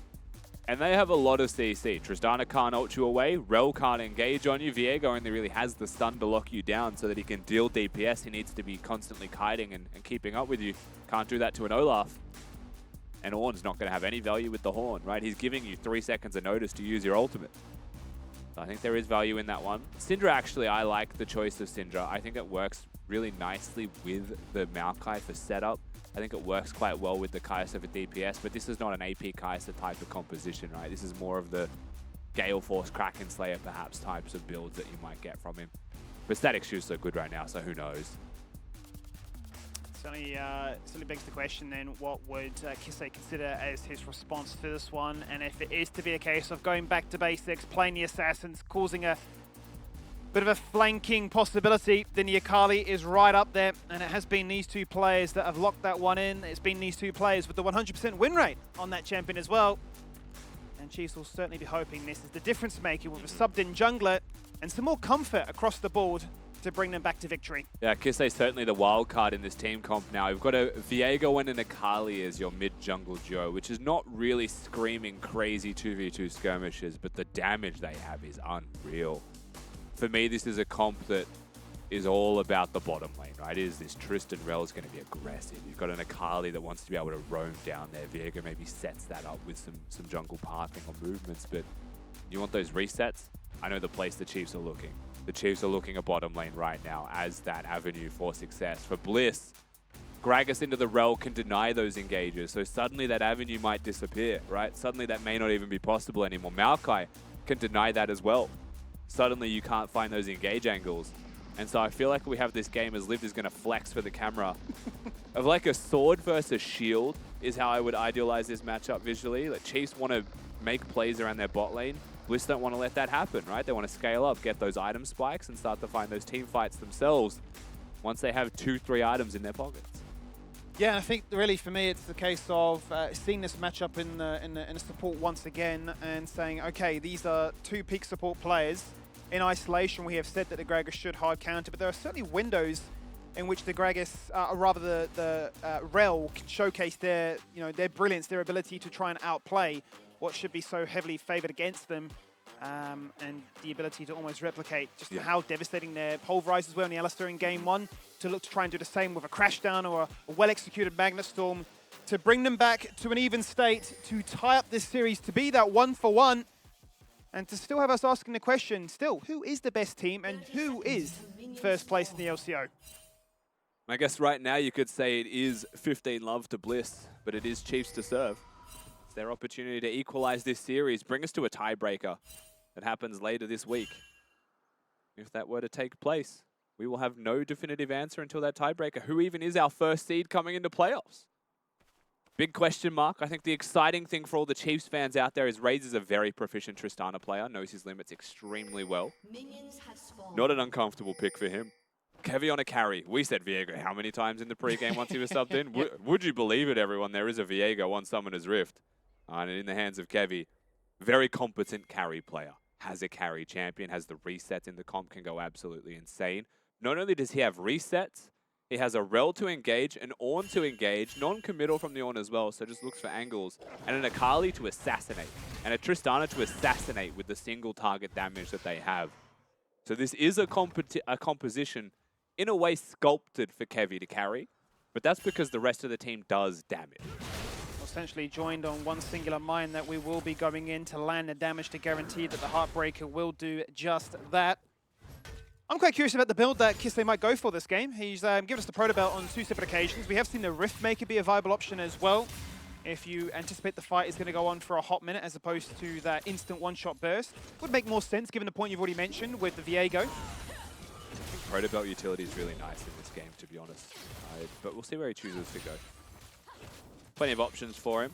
I think there is some consistent damage and targets, I should say, in this game. As level 2 gets hit, stun connects. Instantly going to drop the Ignite as a result. Two-man body slam is going to really deter a lot of that damage they were hoping to find within that short window. The Ignite really not going to find too much impact. Oh, but then the flash! But he's dragged him back! And despite Limus burning double summons, he's still got flipped back. And look at how creative Aladoric's getting here, right? He knows full well that if you just use a crash down in range of Arkia, he's going to deny it. So let's just mix things up. Top lane looking for Liv. Maybe it's just damage as the stun gets dodged. Is it enough though? He's juked and Well, jived, but he's still managed to claim first blood here. And Kevy's announced himself here in game 2. But I mean, Ghost's still available for Liv. It makes you wonder if he used that immediately upon seeing the Viego Shroud, could he have survived? There's a question we will not know the answer to because First Blood is secured by the Chiefs and it is in the hands of the exact person you want to have that gold on. Bot lane. Sorry, after you, mate. I was just going to say, it doesn't get better than that, really, does it, for a Viego? Oh, it does not. No, it does not. You're like, you're true. It true doesn't. Sorry, I was fully expecting a sentence from you, not a little extra add-on. I just did an analyst moment, right? My just bad. Shout it like a word, a line. Yeah. No, that's my mistake. I was going to say Aladoric in bot, right? With that creativity, I think that's really important to see from someone because we've highlighted a few times why we think Rel is tough to pick blind. But I had a couple of conversations with some coaches in the LCO about Rel as a pick, and the consensus is Rel is overpowered, right? The champion Rel is simply overpowered. And while the Gragas can counter you, he can't look at you forever. He can't dedicate his life to stopping just you from existing. Look at all the other threats that he has to deal with in these fights, right? If the Viego's hitting your carry, you've got to ult that guy, and then suddenly Rel has an angle. So Rel is broken enough that you're willing to sacrifice a more difficult laning phase to have a better composition as a whole. And even then, you know, you can see how creative Aladoric's getting. Yeah, he uses his flash and ignite. You could argue for no reason in those skirmishes. But he's keeping you guessing, isn't he? He was finding those angles. He was baiting out Summoner Spell trades from Limus. It was working. Certainly is keeping you hot on your toes, as Liv is also going to find himself in a bit of a precarious predicament, surrounded by 3 members. That ward won't really offer him too much safety at the moment, as he is going to go and utilize the Ghost. He's going to sidestep out on that one, and a second! But with 3 members there, doesn't matter if you don't hit your CC, you still have the damage to get the kill. Yeah, look, pops the Ghost, dodges everything that he absolutely can. But what he cannot dodge is 3 people being in his lane and a massive wave gone, which I want to give a really important point here and note for Chiefs. They know he has no teleport. So constantly harassing this Olaf, look at the CS difference right now. That's because he can't teleport back to top. Biopanther level 5 to 4, that experience lead is going to balloon out of control, and suddenly this tank into carry matchup where an Olaf can run away with it might just be tank favored early on. And that is worst case scenario for an Olaf. You can see there's a clear consideration between the 15-minute turnaround of game 1 and 2 that Liv was getting a little bit too comfortable in that matchup. He was having a little bit too much fun, deny the carries, give him another one and say, yes, whilst it looks great in isolation with the Ragnarok, it's not going to have that much of a fun time in the laning phase. And certainly to be down 0-2, only 5 minutes into this one. Certainly means if it happens again, it might just be over from that point. Why not moving the mid lane right now? Has got Boots of Lucidity completed, so he's starting to get a little bit more active on the Rift. Kiste will spot him, however, and place a control ward. Matching the control ward of Team Bliss, top lane. Again. Poor Liv. Like I tell you what, they've isolated him. They've said that you are going to be weak, but he still managed to get one back. Unbelievable, the fact that he can still say it's not going to be that easy. I anticipate it, I expect it, but I will take one with me. I take it back. Maybe it isn't poor Liv. Maybe Liv's suddenly rich because he gets the kill. Is still behind in his lane, but I feel like pulled a rabbit out of a hat with what he's able to get from that transaction. Because if that was a third death for nothing, he was out of the game. Absolutely. He's building a hull breaker first.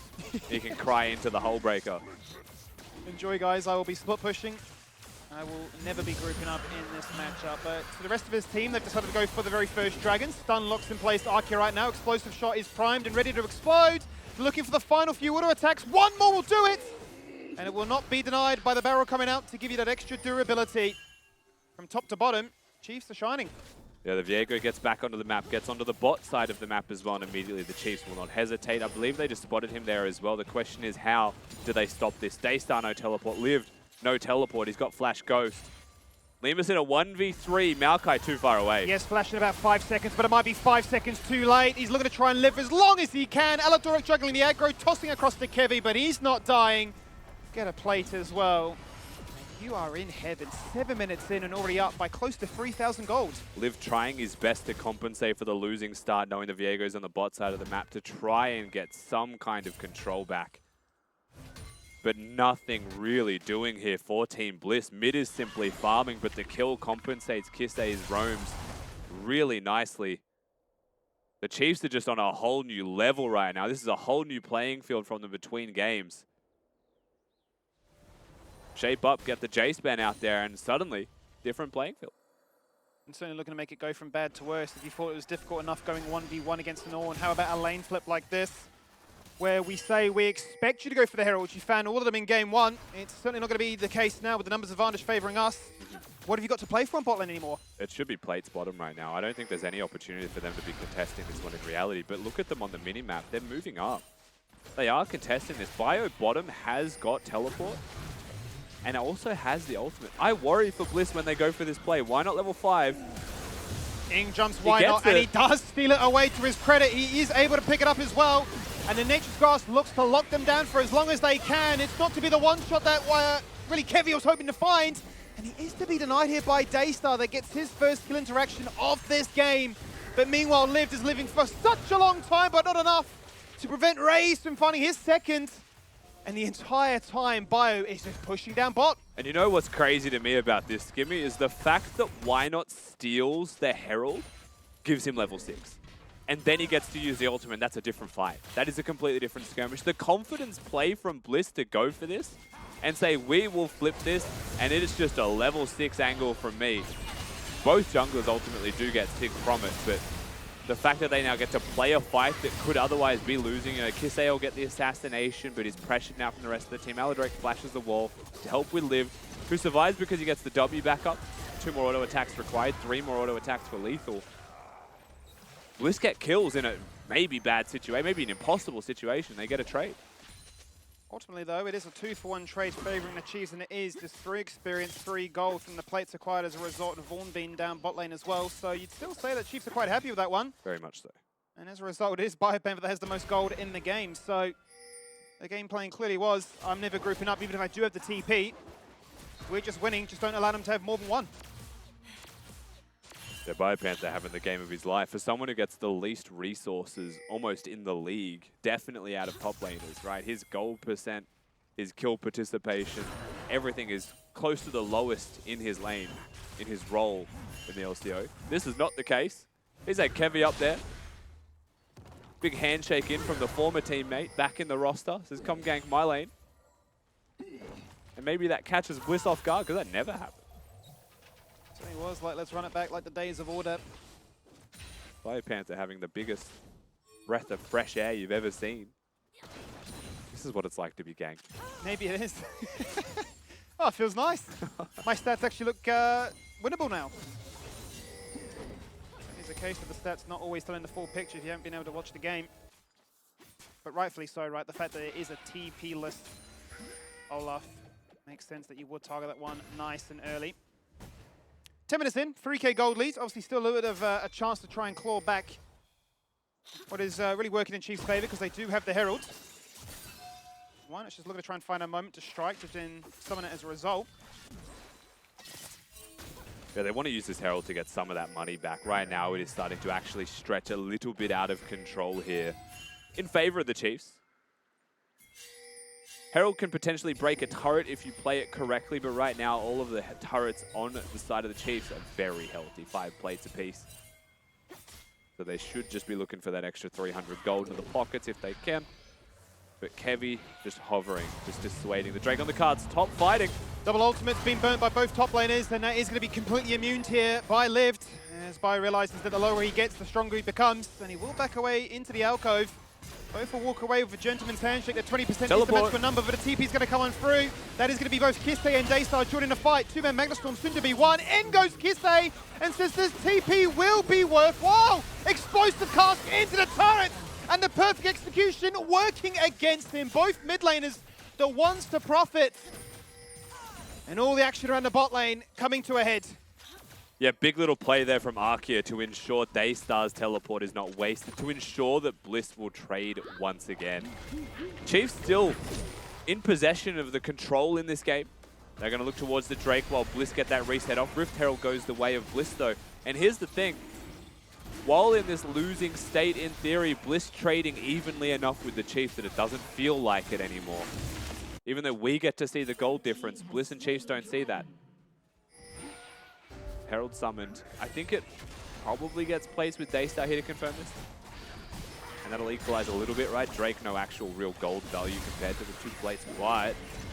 Let's get denied. No, just managed to get itself in.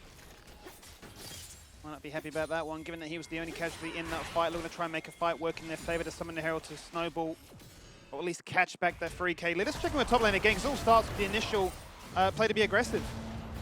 Yeah, very low health trade here from both top laners, and ultimately by Panther, you can see chooses to disengage, and I think it was a handshake from Liv that says easy as you like.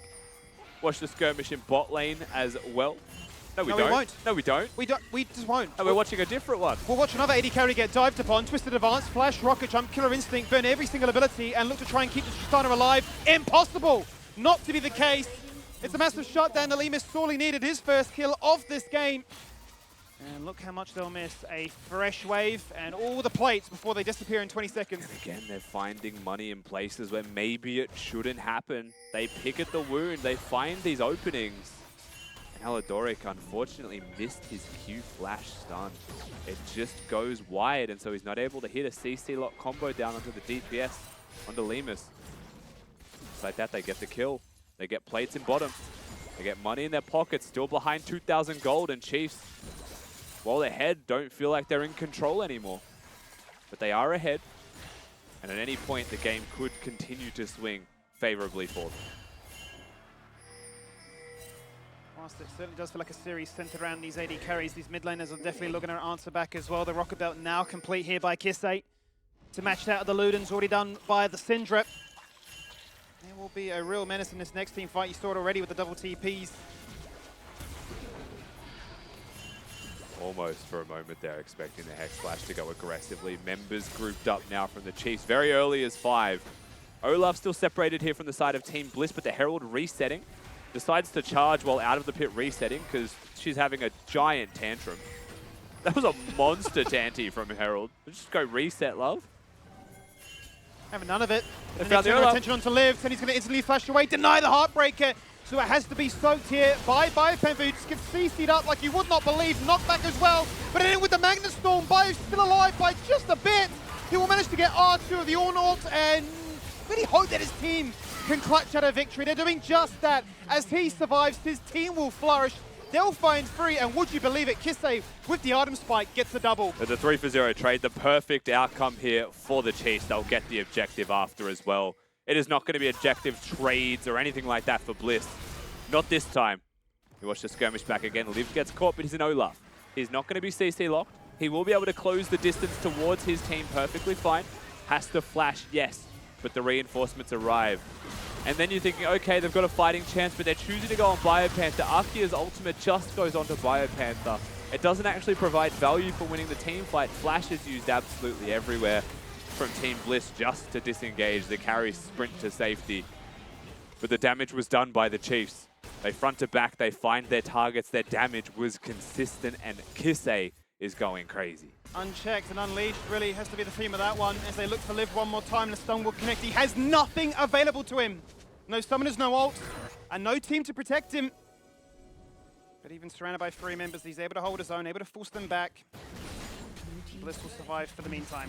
Certainly has a Ravenous Hunger with his item choice. 1-5 with the Ravenous Hydra done. Farming up those creeps, but really losing those stacks quite often with the deaths that he's unfortunately suffering from. Just to farm his way back up to full strength. We'll be able to do so now, but the game, we talk about how it accelerates very quickly. That Herald fight, handshake from both teams saying we are going for this. And just like that, 2,000 gold becomes 5,000. It becomes a real winning opportunity here for the Chiefs. Bliss not able to trade that one out. What did we miss? What happened to Lemus? You're seeing Kisei, you know that something's wrong. Wow, he really just owned him. That's no ult. That's no ult used. And that's why we like the Akali rework. Because the skill shots landed, so the damage happened. Simple as that. That was really a case of us watching what has happened here as the flash pounce. And he's dead again. Lemus has just respawned. He's just deployed back to mid lane. And he's found the same outcome. It is a grey screen. Mid lane is the focus. And mid lane is what they're looking to claim. The explosive cast will merely just push Raze back. But the Herald summons, and with no plates and a TP to confirm it, this turret is going down. They'd love to find more action. They'd love to find more kills. One, it will deny it. But it flashes into another headbutt. The all-ult comes on through, rams them down, and Raze somehow is still alive. So grateful that the tower finally fell on through. And what can Liv do in the side lane? He is relegated to farming up bounties. I mean, that might have been an explosive shot or a demolish proc from Biopanther, I'm not certain, but one turret shot away from Raze simply just dying to the tower. He survives. Chiefs will get themselves the kills. They'll get the Drake afterwards as well. And well and truly in the driver's seat in this one. Not only are we getting solo kills from Kisei, Kevi is on an absolute tear. Speaking of Kisei though, wants to one-up him. One again, here we go. He realized that Daystar stole the spotlight in game one. He says, did you remember what I can do? And he is now 7-1 on a character you cannot afford to allow to get this fed. Akali is just putting in work. Never forget about Kisei's clutch factor in a series, right? He knows that he's down, knows that back's against the wall. They want first place in the league, and they step up in a big way. Lemus, we once again get a replay of him being caught out in mid lane. It's Kevi that enacts it. It is Aladoric that follows through with the Q stun. And just like that, the fight ensues. And they find their angle. Double teleports. One on the tower to confirm it. The second on the flank here on the ward next to Kevi from the Akali. They find their target. Be it a tank, it does not matter. They have enough damage. In absolute spades, and Raze about to die. Just in time, they get the damage down. What a lucky man. To be fair, anyone with Kisei Zakari is a lucky man. Absolutely. You'd hit tab and you'd be feeling pretty confident about the outcome of this game here. A massive shake-up in game 2. Feels like Chiefs to lose at this point as the Scat of the Week confirms its target, and they certainly do unleash the power onto Aladoric. He's down for 30 seconds, but same can be said now for Arkia. No supports will be present. It will just be that straight 4v4, and not even that, quite honestly, because it is that 1 and 6 Olaf just split pushing. I mean, that's 2 outer turrets gone from the Olaf. He's getting that work done. Is about to find himself an Ornn, however, as he's at the inner turret. Let's take a second and question how Liv wants to play this, because there's a world where he dies just dealing damage to the turret, and I wouldn't have blamed him. But he takes the smart decision, the higher path, the higher road, and walks away. That's proof that he's not tilted. that is proof that he is just a top laner and he's in his zen state right now. And that is split pushing on perma. Certainly is an advocate for trusting the process. Oh, how did that miss? How did that miss the question? As the blast cone comes across and a Fed Akali meets a Syndra and says, nice, you found yourself that second item on the stopwatch, and that Zonies has afforded you a second lease on life. If your pesky teammates weren't them, I would have dived even further. Jeez, that Q, the 5-point was so close to connecting at the perfect time, and the E just misses, even though he almost predicted the flash direction there as well. But was a little bit hesitant, I feel like, positionally, because you could see the reinforcements of Bliss. They didn't want to stand too close, was trying to max range him. Yep. Flash was nice from Daystar, gets himself out. 3 skill shots used and missed is probably enough for a go button for an Akali. So certainly found his angle. Absolutely. See that cooldown go down, you realize there's no peel, there's no protection. There's no way to get yourself away from this situation, but it isn't to be a case of them feeling down and out in this game. Yes, there are a lot of really fed members on the side of Chiefs, but it is still Daystar whizzing his way into that top 3. I think the big issue is Lemus, right? Who's still second in his team for overall gold, but is so far down compared to Ray's 2,000 gold down. Kisei on an absolute tear in this game as well, is in that top 2 position. Daystar just holding it down for the Bliss boys, but they can't compare to the Chiefs. Up by 6,000 and so many objective bounties to be claimed here by Bliss, and here is certainly one of them. Look at Kisei, he's on vision, and he has everything available for him. Question becomes then, how do Team Bliss look to try and respond to this one, because the Baron is down to 5k.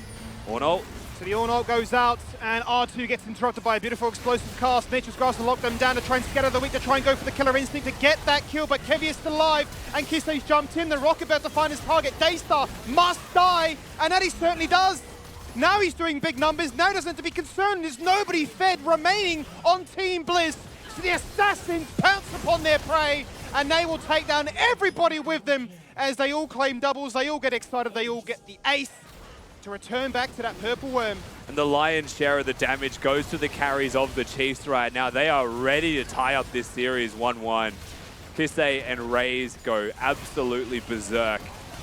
But what a fantastic team fight from the Chiefs as a whole, right? Like, it starts with Kevy being, you could argue, caught out of position. Maokai finds the angle, but what is the result? A comprehensive victory for the Chiefs yet again. And the gold stretching to a 10,000 difference 23 minutes in. And here's the big thing for me. Why does Kevy survive? It is because Aladoric actually separates Syndra from the rest of the team. So the Horn comes out, doesn't quite connect. The Maokai ultimate comes through. Kevy caught out of position a little bit there. Daystar can't use Unleashed Power. He's been pulled back, right? He's been wrestled back by the Magnet Storm. And just like that, Kevy able to survive and walk out with 0 health to his name. And actually makes it happen. And then again, the damage that existed is still there. Yes, Kevy off-screen runs it down to the Olaf. We don't need to know how that happened. We're complimenting the rest of his team for good play. Out of a Baron and into a Dragon. And a completely different performance here from games 1 to 2. A shutout. All the kills, all the golds, all the objectives going their way. Here we go again. Slowly running out of time here as Lemus is the focus. He's been so bullied in this game, as has his top laner. Their impact truly diminished here. And once the Chiefs get rolling, they've got kill threat, they've got sieging strength. And it's certainly led by the 2-star carries, sitting at a combined 16 and 2 KDA. No Ornn ultimate, no flash on the Rel, but still a couple of opportunities to engage here with no Gragas ultimate to disengage the Rel. It's just going to be body slam front to back, and they can harass your health bars and just play you for fools. Bringing them around the map right now, Chiefs in total control. They'll give themselves the reset. I think the damage is done. They're happy with what they've gained so far, and this reset will afford them the opportunity to reset out onto the map, redeploy, push that top wave in, give no avenues of entry to Team Bliss, and just completely shut them out of the game from here on. Bliss, I'm at a loss for their answers. Well, me too. I mean, all I'm seeing now is more ways for Chiefs to shut you down. They've just picked up the Abyssal Mask. That makes life even easier now for Kisei to try and shred somebody down nice and easily. Ray's picking up the Phantom Dancer as well to Space Glide on his opposition. And just say that we have such a massive lead over you. It's going to take a miracle. There's no wombo combo really from Bliss to try and find themselves in some miraculous fashion back from such a deficit. Yeah. Exactly. There's no Rakan, there's no Malphite Orianna, right? There is no simple way to come back into this game. They have to execute perfectly. From a position of 11,000 gold down against these flanking assassins, that's so hard to do. Horn out again. Kisei the focus right now. Explosive cast puts him in kill range. This is gone. Fantastically isolated. He's bitten off more than he can chew. And Daystar's the one to find that kill. Magnet Storm onto free. And would you believe it? It's a double kill for Raze. If he's alive, they're still winning. They're still sieging. And they are still pressing forward. Kevy becomes the Kaiser. And they will finally find what they need. Their very first inhibitor of this game at 26 minutes in. And even without a minion wave, they'll turn their attention to a second. And they'll be able to break this turret as well in relatively short order. You can see Bliss moving up to contest. Flash has to be used by Daystar here as well. And they continue to be the aggressors, the Chiefs. Raze. Raze once more, he's flashing into an Olaf. Whenever do you see that happening? This really does tell you the tale of this game. But he's doing it all, and he's going to get eventually Bramble smashed down. As the Maokai says, that's illegal. What are you doing playing like that? They give over 2,000 gold worth of shutdowns from 2 kills alone, but they stay 12,000 gold ahead when all is said and done with 2 inhibitors. So those shutdowns won't mean too much. Arkia genuinely outplays Kisei. Does not let him play League of Legends. Cancels the R1 with a body slam, ults him in, and CC locks him down. But meanwhile, the rest of his team is suffering the consequences of everything being used for just the flank. You can't forget about the front line. That you certainly cannot. Got an Angel now come through, and complete hit for Kevy's Viego. QSS done by Raze, and the Zonia sitting pretty there as well. So they've got the ability now to try and play as unleashed as they were before, but with some abilities to stay alive. Deny any more of those shutdowns going away of their opposition. But the fact that Biopamp is so far ahead of anybody else really does show you that all their early game work is paid off beautifully. Biopanther is so large, it was almost taken up 2 whole squares. The graphic was struggling, wasn't it? Too powerful. Ornn too fed. We don't know how to comprehend this in normal values. And he really is unkillable. Unless everybody's putting an extra bit of effort into just him, which would mean the Chiefs are wiping you. And Bio, you assume, stays alive in these fights. Kevy was the target, but with that Guardian Angel, right, can't be the target anymore. The Akali has a Zhonya's. So if you don't CC lock her down, then she's not going to be targetable either. Got to kill Raze. Got to kill Raze first, but he's got that Quicksilver Sash. Certainly do. Ornn goes out, start things off. Is Alador going to flash into action, hit a one-man Magna Storm, look to isolate Arkia, but it does not matter. The explosive cast still does its job. He's still alive, and he's still able to try and zone back the rest of the Chiefs. Kisei posing a flank from the top side, seeing fragile members, is ready to execute. But it's not that easy, because his free men are getting bullied out. But look at the base. Time is on their side. Are under attack, and they're down to 50. They will have to disengage. Kisei is still looking for those angles, but he really is threatening on a flank where there's no front line to flank from. So he's just playing with them a little bit and will choose to disengage. Bliss will live to fight another day. The Chiefs will go back to an Infernal Soul. So while it is to fight another day, it is in no uncertain terms that they are the underdogs in that next fight. And if perfection was required before, well, they need perfection +1 almost to win this now. Certainly do need a new adjective to almost describe what that could look like. It's like 2 S's in a rhythm game. 1 S not enough anymore. Absolutely. The focus is Arkia. He has been the menace that has denied them on so many occasions, but removed first is no longer a factor to be concerned about. And as easy as you like it, the world tour to be complete. From Infernal Soul to another Baron on your doorstep to give you every inch of power to say that 10k gold league, that's not enough. We've got everything now to win out this game. I feel like there's no way back for Bliss at this point. We're looking for some kind of miracle defiance, but Baron secured, Infernal Soul secured, 3 waves being pushed in, Lived already being attacked. Certainly is. It's going to be the crash down that Aladoric really regrets as he turns around with a Magna Storm. Lemus jumps across the wall, but it's Liv who finds his second kill of the game. Kivy instantly shuts that one down before it gets a little bit too excited, but Daystar continues to do whatever he can to climb this massive mountain. I am stumbling because what is going on right now? They're trying so hard, but it's just not enough. It's such a deficit. They're just causing chaos. You know, Bliss trying to do everything they possibly can. They're not throwing the kitchen sink at their opponents, but they're certainly making them think they are at every single moment. Haymakers required, left, right, and center. Chiefs still in control. Chiefs still in the driver's seat. Why not caught as well? Flashes away. One last chance between these two junglers to perhaps pop the Guardian Angel, if nothing more.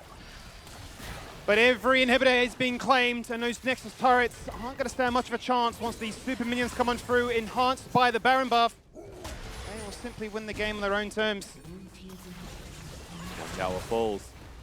Ranged minions working as MVPs. Never trust a super minion to hit turrets. Never trust a super minion to make sense with its AI, but we watch the fight and how it plays out initially. Liv gets caught, but Aladoric also realizing that he doesn't have many reinforcements here.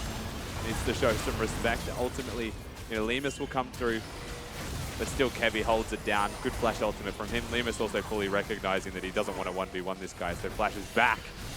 But Kevy has the ult reset. And that was really it in that skirmish. Chiefs just holding it down. Doesn't need 5 people right now. They can get it done with 2.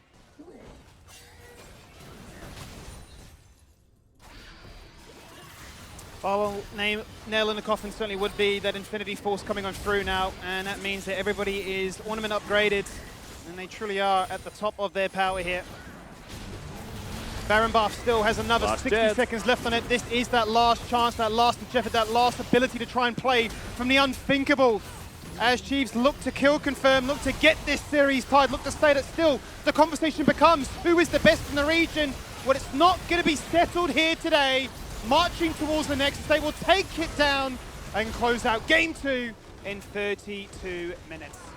Game 1, a very back and forth affair. A lot of trades, 30 minutes of almost even League of Legends, but game number 2 never felt that way for even a second. You know, there was points where Bliss was starting to trade back, but at any time Bliss traded, it was still a 2,000 gold lead for the Chiefs, right? And what was different between these 2 games? Why were Chiefs so commanding in this one? Well, Biopanther got ganks.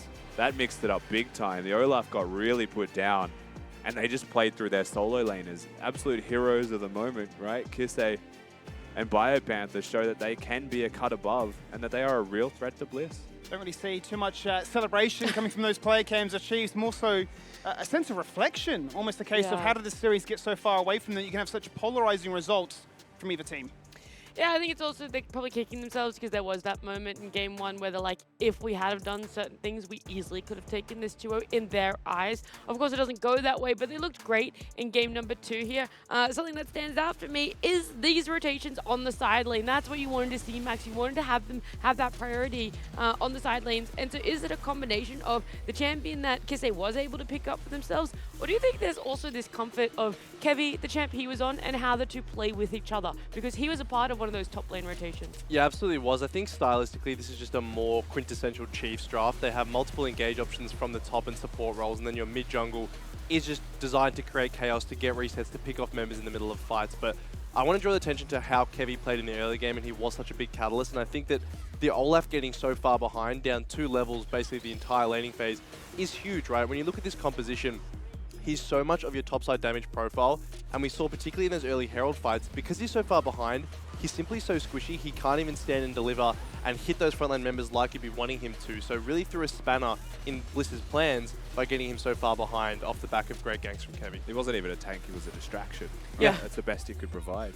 Almost felt like just another objective on the map in Chiefs' eyes, where it's just like, we're going to deal with that again. Classic lived. The other thing that really stood out was that Chiefs didn't necessarily wait for certain levels or certain item timings. It wasn't, oh, I want to wait to get this I want to get this certain item on Raze, or we got to wait until Kevy is up to level 6 to be able to have some of those rotations. They were just like, this is an opportunity. Quickly, let's go on it. And that's what I really liked about the difference in their game 1 early game and what really projected them into the dominance that they had here in game number 2. And they were able to find misnumbered fights around that bot lane, right? Yeah. Particularly that dive on towards the Kai'Sa that put her really far behind in the game. And in contrast to game 1, where it always felt like it was a 4v4 or even 5v5 in bot lane with multiple TPs coming out, the Chiefs, because of their earlier disruptions towards those solo lanes, were able to find the time to actually get towards that bot lane and make plays in their favor. And this is a composition, like, it is the sword versus shield debate, and when you get the sword so sharp early on, it's just going to slice right through that shield. It's tough for Bliss. What would you like them to take away from it, though, Skimmy? Where you're like, sure, you might have lost this, it was a draw, but it's not all despair. There were still a lot of learnings that you can have from this one. Anything that sticks out? I mean, obviously, they can be really happy with how Game 1 played out. They had a comp built to do one thing, that was to frustrate the Chiefs, and it worked out flawlessly. I think you see the clear adaptation in Game 2 was to try and almost contest them in a more standard affair. And I guess clearly, you know, if your Olaf is falling that far behind that early on, that's a major, major downside, right? So you sort of really are lagging behind at that point. You're looking to try and almost put more emphasis on somebody else in the team. Relegated to basically just being a Daystar 1v9 show, right? Because obviously Limas was out of the equation too, so when you put it all on a Syndra, very, very hard to try and claw back. So I mean, they can look at this and say, But we are first and second for a reason. I think there's no need for them to be upset, but I'm sure there's going to be a degree of that kind of like, oh, we both should have got the 2-0. A lot of reflection from both teams, and let's see what they're probably thinking in these moments. We've got Kevy joining us here. Hey, Kevy, how are you feeling? You only played for one game here, but it was a great game. Were you just like coming in and you're like, just pick me the Viego, please. Please pick me Viego. Yeah, I guess so. I mean, I had a few like champions prepared, obviously. Like I thought they were gonna ban Viego, but they didn't. So I was just like, yeah, just pick me Viego and let's see what happens. The insta-lock. Now, what are you thinking? Obviously, backstage, you're watching game 1, you're seeing the boys fall down. What are you thinking? How are you getting ready to come in for game 2? It's always pretty stressful, you know, like I'm coming in and they're 0-1, so like I'm hoping like no one's too tilted, you know. I thought for what it's worth, you know, like everyone played pretty well. Like it was just a few like team things that like need to be reviewed. So I was a bit nervous, but at the same time, you know, like when I'm spectating, I can see a lot of like tendencies from Bliss like in the game, and I'm able to like capitalize on that in the second game. So yeah. Were you always going to be playing game 2? I think is more of the question. Was this always going to be the plan for you guys, or was it with the result of game 1, they're like, all right, yeah, let's put you in? That's confidential. Okay, that's fair. I figured it was, but I gotta ask. I have to ask anyway, you know? It's my job over here. The other thing is the rotations that you have with Kisei. We saw you guys sort of put a lot more emphasis on top lane this time around. Is it again something you guys have been working on over this split, or you're just really comfortable with it and you have full faith and trust in each other? We definitely have full faith and trust in each other. Like if we didn't, like we wouldn't be a team. We wouldn't be tied for first right now. Like we would be somewhere at the bottom. But Look true. no, I mean it's just one of those things. Like I just saw the top lane thing. I'm like, yeah, I'm gonna go kill this guy like multiple times. So it was just like a in the game type of thing. Definitely worked out. Now, you guys play Bliss again on Wednesday for the tiebreaker for first. Do you think this is sort of a repeat of Split 1 where we're going to be seeing you guys play against each other a billion times before the end of the split? Maybe. I mean, I don't really like to look at it like that. You know, I like to think, you know, we just play our own game and we're the best. And like, I didn't see all of the games from Split 1. Like, I did see the finals. So I definitely respect Bliss, and I think they're like top 2, like contending with us, like compared to all the other teams. But it's one of those things. Like, I'll just take it game by game, and whatever happens, happens. Like, if we play better, we'll win. If we don't, we'll lose. Makes sense. Perfect. Well, that's all I had. Thanks very much. Congrats on the 1-1, and we'll see you on Wednesday. See you, Kevy. It was nice. I tried to get some information out of him, obviously confidential. Oh, I can't answer that one. Sorry, gonna have to get you to sign. Yeah, I was gonna say sign an NDA on that one, then I'll give you the answer. Face, though, could he? That's confidential. He started laughing at his own answer. Like, he this just is not knows, Men in Black. I promise you, there was a team talk. I promise you, there was a team talk, and they were like, if anyone asks, confidential. Don't give them the answer. Confidential. That's all you gotta say. Keep him guessing. Just forget. It was nice though to also hear more about those rotations, the focus on the side lanes. It's just something that him and Kisei have together, something that has formed over the years of certain iterations of rosters they've been on together. And what I love as well was the point that he talked about where he's spectating the game and is sort of removed from all that. I think that can actually be so invaluable when people are coming in, they're tilted from a close game, right? You coming in bearing none of that. You just took an objective stance of what happened in game 1, and you can very clearly see the mistakes that your opponents were making, even though they just beat you, right? So coming in, you're fresh, it can bring this new untilted personality to the team, and that can make all the difference. Especially if you're being as aggressive as he was in the first like 5 to 10 minutes of the game. But on the other side of this draw was Team Bliss. So we got Why Not joining us. Why Not? A little bit of a change up. You're in our post-game interview now. Unfortunately, a draw in your eyes, but does it feel nice to know that you guys are so evenly matched with Chiefs? I mean, yeah, it was a draw. You know, it's always better than, you know, getting 0-2'd or dropping 2 games. But I think with this kind of 1-1 format, obviously it can feel quite unresolved. Luckily, we'll have a resolution, I believe, on Wednesday with a tiebreaker. But I think for the Chiefs, it probably feels better, right? Dropping the first game and then coming back and winning the second game lets you kind of end on that good note. Whereas for us, you know, it's pretty hype having a pretty solid first game, coming out with a win, but then feeling like we dropped the ball. So I think it comes off feeling like, you know, maybe we took a loss, kind of similar to when we played the Peace game. Obviously it was a draw, but it definitely feels, you know, like a loss if you lose that second game. Speaking of dropping the ball, what do you reckon went wrong for you in that game 2 to have such a drastic outcome difference to the first game? I think both games had some pretty big stylistic differences than our usual, right? Like I dropped the Herald for the Jax in that first game, and obviously we don't usually see Biopanther receiving so many ganks or so much attention on the top side. So I think that was, you know, surprising. We did expect the possibility of a 3-camp top, but unfortunately once it got rolling against Tristan, against Liv in the top lane on his more of a carry pick, it becomes pretty hard to play around that. And then with a few of those early bot deaths, probably could have been avoided if we'd, I guess, prepped to find counterplay or prevent it. But when those do go through, from then on it's just a game of trying to trade versus double TPs, strong solo laners, very high kind of health bars. It's hard to find those return kills, and the game just goes downhill. Did you feel at any point that there could have been a momentum swing for you guys in game number 2, or did it always feel like a look, we might have gotten this small thing, but we realized that in return they were able to get so much more? There were definitely certain cases, we get some, we got the pick on Aladoric when he was playing Rel and went too far forward and didn't engage. Sometimes we traded me for Kisei Akali if he dove at the same time as his team was looking to kill me. So we definitely get these trades, but we can't actually do anything after that kill, right? It's more of a delaying until our next skirmish and our next I guess meeting. And as long as they don't screw up every engage over and over again, they're gonna have a good fight, and they'll probably get positive trades off of that. So it definitely feels like once you go down early, you're on the back foot for sure. Maybe if certain timers were different with objectives, we'd be able to get some more momentum going after a even or one trade, but unfortunately it didn't happen this game. Now, you guys played Chiefs again on Wednesday, like you mentioned, in that tiebreaker.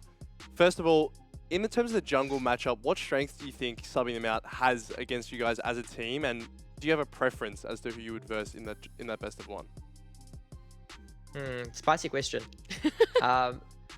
Well, I think it's interesting, right? Because I think from a lot of people's perspectives, Kevy kind of brings more of the carry potential, whereas Babbitt brings more, I guess, solid, I guess, Chiefs gameplay that we've seen throughout the, split 1 and throughout a lot of the split as well.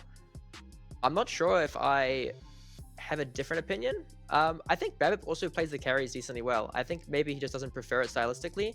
He plays a lot more patient style of carry, whereas Kevy is, pedal to the middle, especially if he has a lead, which, can lead to him throwing some games. But in this game, it kind of allowed them to roll all over us. I'm not sure who they'll run for Wednesday. I think either way, it can be a pretty solid game. I think they both bring something different to the lineup, but don't just make it so simple and think it's like a Babbitt is more of a stylistic tank jungle and Kimmy's more of a carry jungle, because I think they both bring a lot to the table. Very diplomatic. Practically a politician. I want to end on a high note. Why not? I want to know which has been your favorite game for you personally played so far in this regular split. Or which Maokai game, which Sejuani game? It's a really hard choice, huh? 50-50. I mean, I think maybe it's game 1. I think maybe not from me specifically having the most fun or having the biggest play in a game. Maybe it was game 1 though, because I think getting the initial win over Chiefs was very vindicating, right? Especially after finals last split. I think getting a win and showing that we're not going to just go down 0-2 to Chiefs, and it's not going to be a very simple their first, we're second kind of situation. I think we did show that, and on Wednesday, maybe that'll end up being my favorite game, because hopefully we'll be taking them down, and that will cement us as first. Awesome. Why not? Thank you so much for all your answers for this interview, and congratulations again on the 1-1. Look forward to you playing again. Thank you, Nat. Why not 10 on the Bliss shop? Appreciate it. I knew it. Gotcha. See ya. So I asked him in person. I saw him on the weekend, and I was like, bro, I gotta know, the Why Not 10, is it real? Do you actually get a discount? And he was like, yeah, why do you think I was saying it? And I was like, what do you mean? I have to double check. Why not? You're such a memer. This could be a prank. He's like, no, you genuinely do get a discount. So he knows what he's about, man. Yeah. He knows what he's about. He knows about them sales and the Why Not name on that. Exactly, Skibby. Money, money, money. He knows. So he's A gonna true plug it in. diplomat too, isn't he? With those answers. I was saying, I swear he's being held at gunpoint in that interview. I've never seen him more. Yeah, I respect both of them. They're both great. They both bring different things to the table. You have that conversation off air, I guarantee something completely different is being said. I know. I reckon he says the same things, just with spicier variations of also maybe what they both do poor. More like he's in Twitch chat typing it instead of He's already there. We already know he's there. He probably is actually Yeah, already he there. probably is already there. Given the delay he's watching himself on. He's probably also voted for Dare MVP. I don't know if he was in the running for it, but he probably jumped on in there for himself as well. Maybe gave him or one of his teammates a cheeky vote. Who would you guys have giving a vote towards? Recency bias. Kevy came in. They won the game. I'll give it to Kevy. Okay. Kavago. You got the Kevlin? Kavago. I'm trying. That I'm works. really grasping at It straws. does work. It does Thank you. work. Keviego.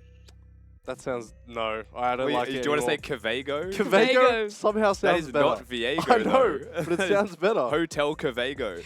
Like, What about Viegi? Mm. Kevy?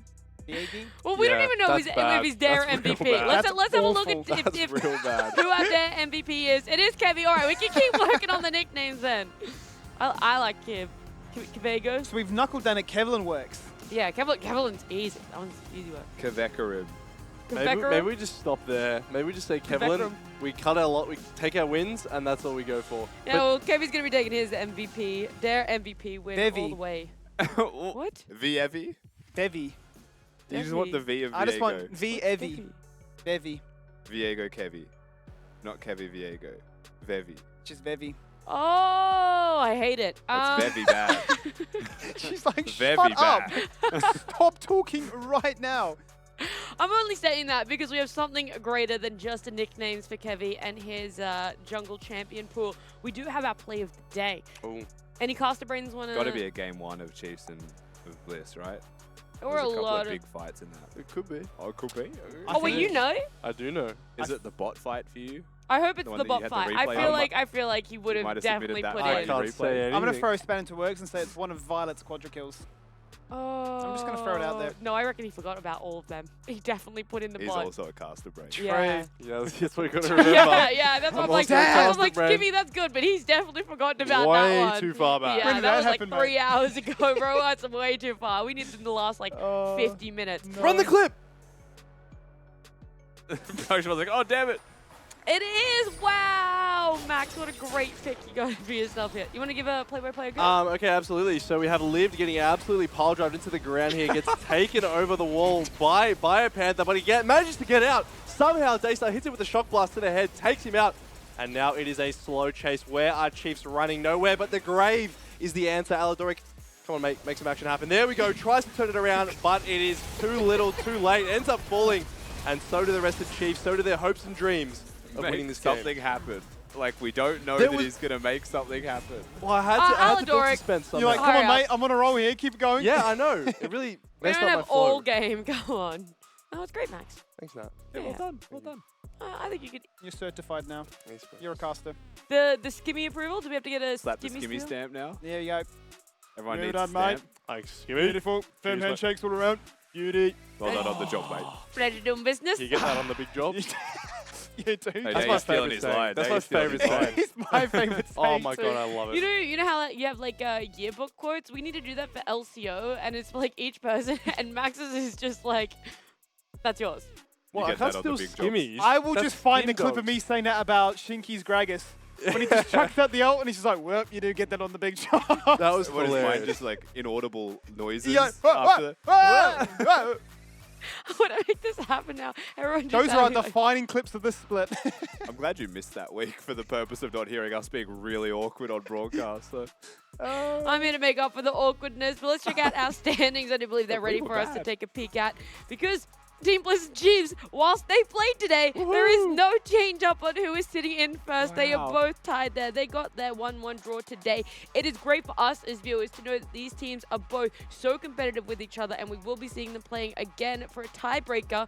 Pentanet, 7 points below that, got themselves up to 10 points now after they got their 2-0 earlier today. Mammoth obviously not playing, so they're still sitting on 9. Direwolves with 8. Vertex on 4. Ground Zero on 2. And unfortunately, Kanga, now having played all of their series for this regular split and not getting more than 2 points, does mean that their dreams for the playoffs are over. But they put it in a very Valiant. Thank you. Valorant. It's been one of those days, man. I Valorant. was stumbling. It's all just over. It's Yes, just been valiant It's been a effort. day. It has It been. has been a big day. Tripping over my words like no, I actually got nothing. Poor I thought- Kanga. Yeah. I thought I was going to have a really good segue, and I was like, nah, not really. Instead, I just want to see the schedule for tomorrow so we can see the other 4 teams remaining left to play. Ground Zero, obviously, in their similar position to Kanga, where they were today, where they want to get a 2-0 to have a fighting chance for playoffs. But it's not all about that first series for Ground Zero and Dire Wolves as to if Ground Zero will get in. It's also down to Vertex and Mammoths, which will close out that day. Will also close out our regular split, because if Vertex even get a draw, they need 1 game win. Then it doesn't matter what performance Ground Zero rock up with. It's all for naught. And maybe it's a blessing as well as a burden for Vertex, because there's a possibility, right, if Ground Zero, when you're something like, hang on a minute, guys, we've actually got to pull something out to, you know, still confirm that we're in. Otherwise, if Ground Zero don't win, you kind of like, all right, we're in. You know, we're up against Mammoth. Nothing matters. The pressure is off. We can lose and we're still in. So the stakes are definitely all there for the taking. And I mean, if you look at the second series, if it's a 1-1, for example, there's still like another potential tiebreaker to try and settle what the third, fourth, and fifth argument. A lot of potential tiebreak is going on. I don't want to do the maths because there's still so many different outcomes for it. But it is nice to know that tomorrow isn't just one of those days where you rock up and you're like, oh, cool, there's League. There's going to be cool League, and they're all going to have stakes towards it as well. It's very nice and enjoyable. Which one's your match of the day? I don't... probably the second series, to be honest, just because I think the teams are a bit closer in skill, and I think that Ground Zero, yes, they can show up at times, but I think that the fact that if they lose one game, we could have a repeat where it's just like, oh, well, you know, we're kind of just playing for naught except to spoil. But I think the fact that, yeah, there is 1 point separating third, fourth, and fifth currently, there are actually quite a lot of stakes no matter which way you look at it. Well, to close out the day, I normally ask you guys, you know, for what you took away from today, but I'm going to do something different. Okay. You're all going to get something different, all right? You're all going to give me a take, but someone's going to give me a hot take, someone's going to give me something that was a double take, and someone's going to give me their takeaway. Hot take, double take, takeaway. I'm lost on what each take means anymore. The triple takes. You can do the hot takes, Kimmy. You got a hot take? You got a hot take about today? Just keep building static I was shift. expecting Max. That's not a hot take. That's not a hot take. I was expecting Max to have the hot take given last week's takes. I just assumed that the man who was like sitting above lava. You did have a lot of hot takes last week. This is why I thought about this. Yeah, but we need to palm it off to someone else so I'm not getting in Hot trouble. take, you went all the 2-0 time. and you're the only one that was wrong. True. Oh. That is a hot take. Max's predictions today were I was awful. wrong. Well, how are they awful? I went 1-1. And how many did we all go? And what does 1-1 get you, mate? Gets you another whole day of League Hey, of Max, Legends. hey, we're tied again. Still Well tied done, at mate. Well first. done. Yes, sir. All right, here's my double take. Yeah. This might offend Rusty, but Rel Blind worked. Yeah. Yeah, that was a double take. I've been justifying why Rel Blind still works, even though I said I don't want it blind for like the past week. I've been like, well, listen, I get it, it's good, but I don't want it. But also no. That's fair. Yeah. All right, and then Rusty, you get a good old takeaway from what you've seen today. I think the best takeaway for us is the Chiefs and Bliss are dead even. Yep. And that means we get a very good tiebreaker, which is a good lead into a very good playoffs. And we have 2 very good teams that we all get to support if they are the ones that go to the Bliss. That is a fantastic way to end today. It's been a fantastic day of League of Legends. We will see you guys tomorrow, same time, same channel. So stay, you know what? Whatever. Bye. Same place. Bye-bye. Bye. See Bye-bye now. Bye-bye. Bye. Bye. We're destroying set now. Leap into action with the Gale Force, finding himself 2 with the rocket launcher. He's going to run down a third. That's 3. That's what he's going for. He wants to get himself another pentakill on the ball. Let's power him up. Let's get that quadra. Let's lock them down. There is kill number 4. Violet inside the fountain, flashing over. Hit the zap. No, he's got a raid. He's They've got a turret. They use Daisy for it. They've got more. He only has found more, and it's not going to matter if Fight flashes away. He's dead before the fight really kicks off. You see it, Emperor's Fight seems to be quite nice, but the massive fate sealed onto multiple members. The soul, as it retracts back, is not lethal. It's not execution range, and it's not enough to stop the triple kill of this frontline of Philios hunting for yet another quad, but denied by the turret. Really laugh towards the bank. In we go. Once again, Babba's in the backline with Aladora looking to try and take down as many as they can. Raze will bring back the feathers, but the Zynius will deny as Lemus goes crazy about it. Between him and Daystar, it's a case of who can do more. And quite simply, Bliss are just playing better. So it has to be soaked here by Biotech Foods. Gets CC'd up like you would not believe. Knockback as well. But in with the Magnet Storm, Bio's still alive by just a bit. He will manage to get R2 of the Ornauts and really hope that his team can clutch out a victory. They're doing just that as he survives.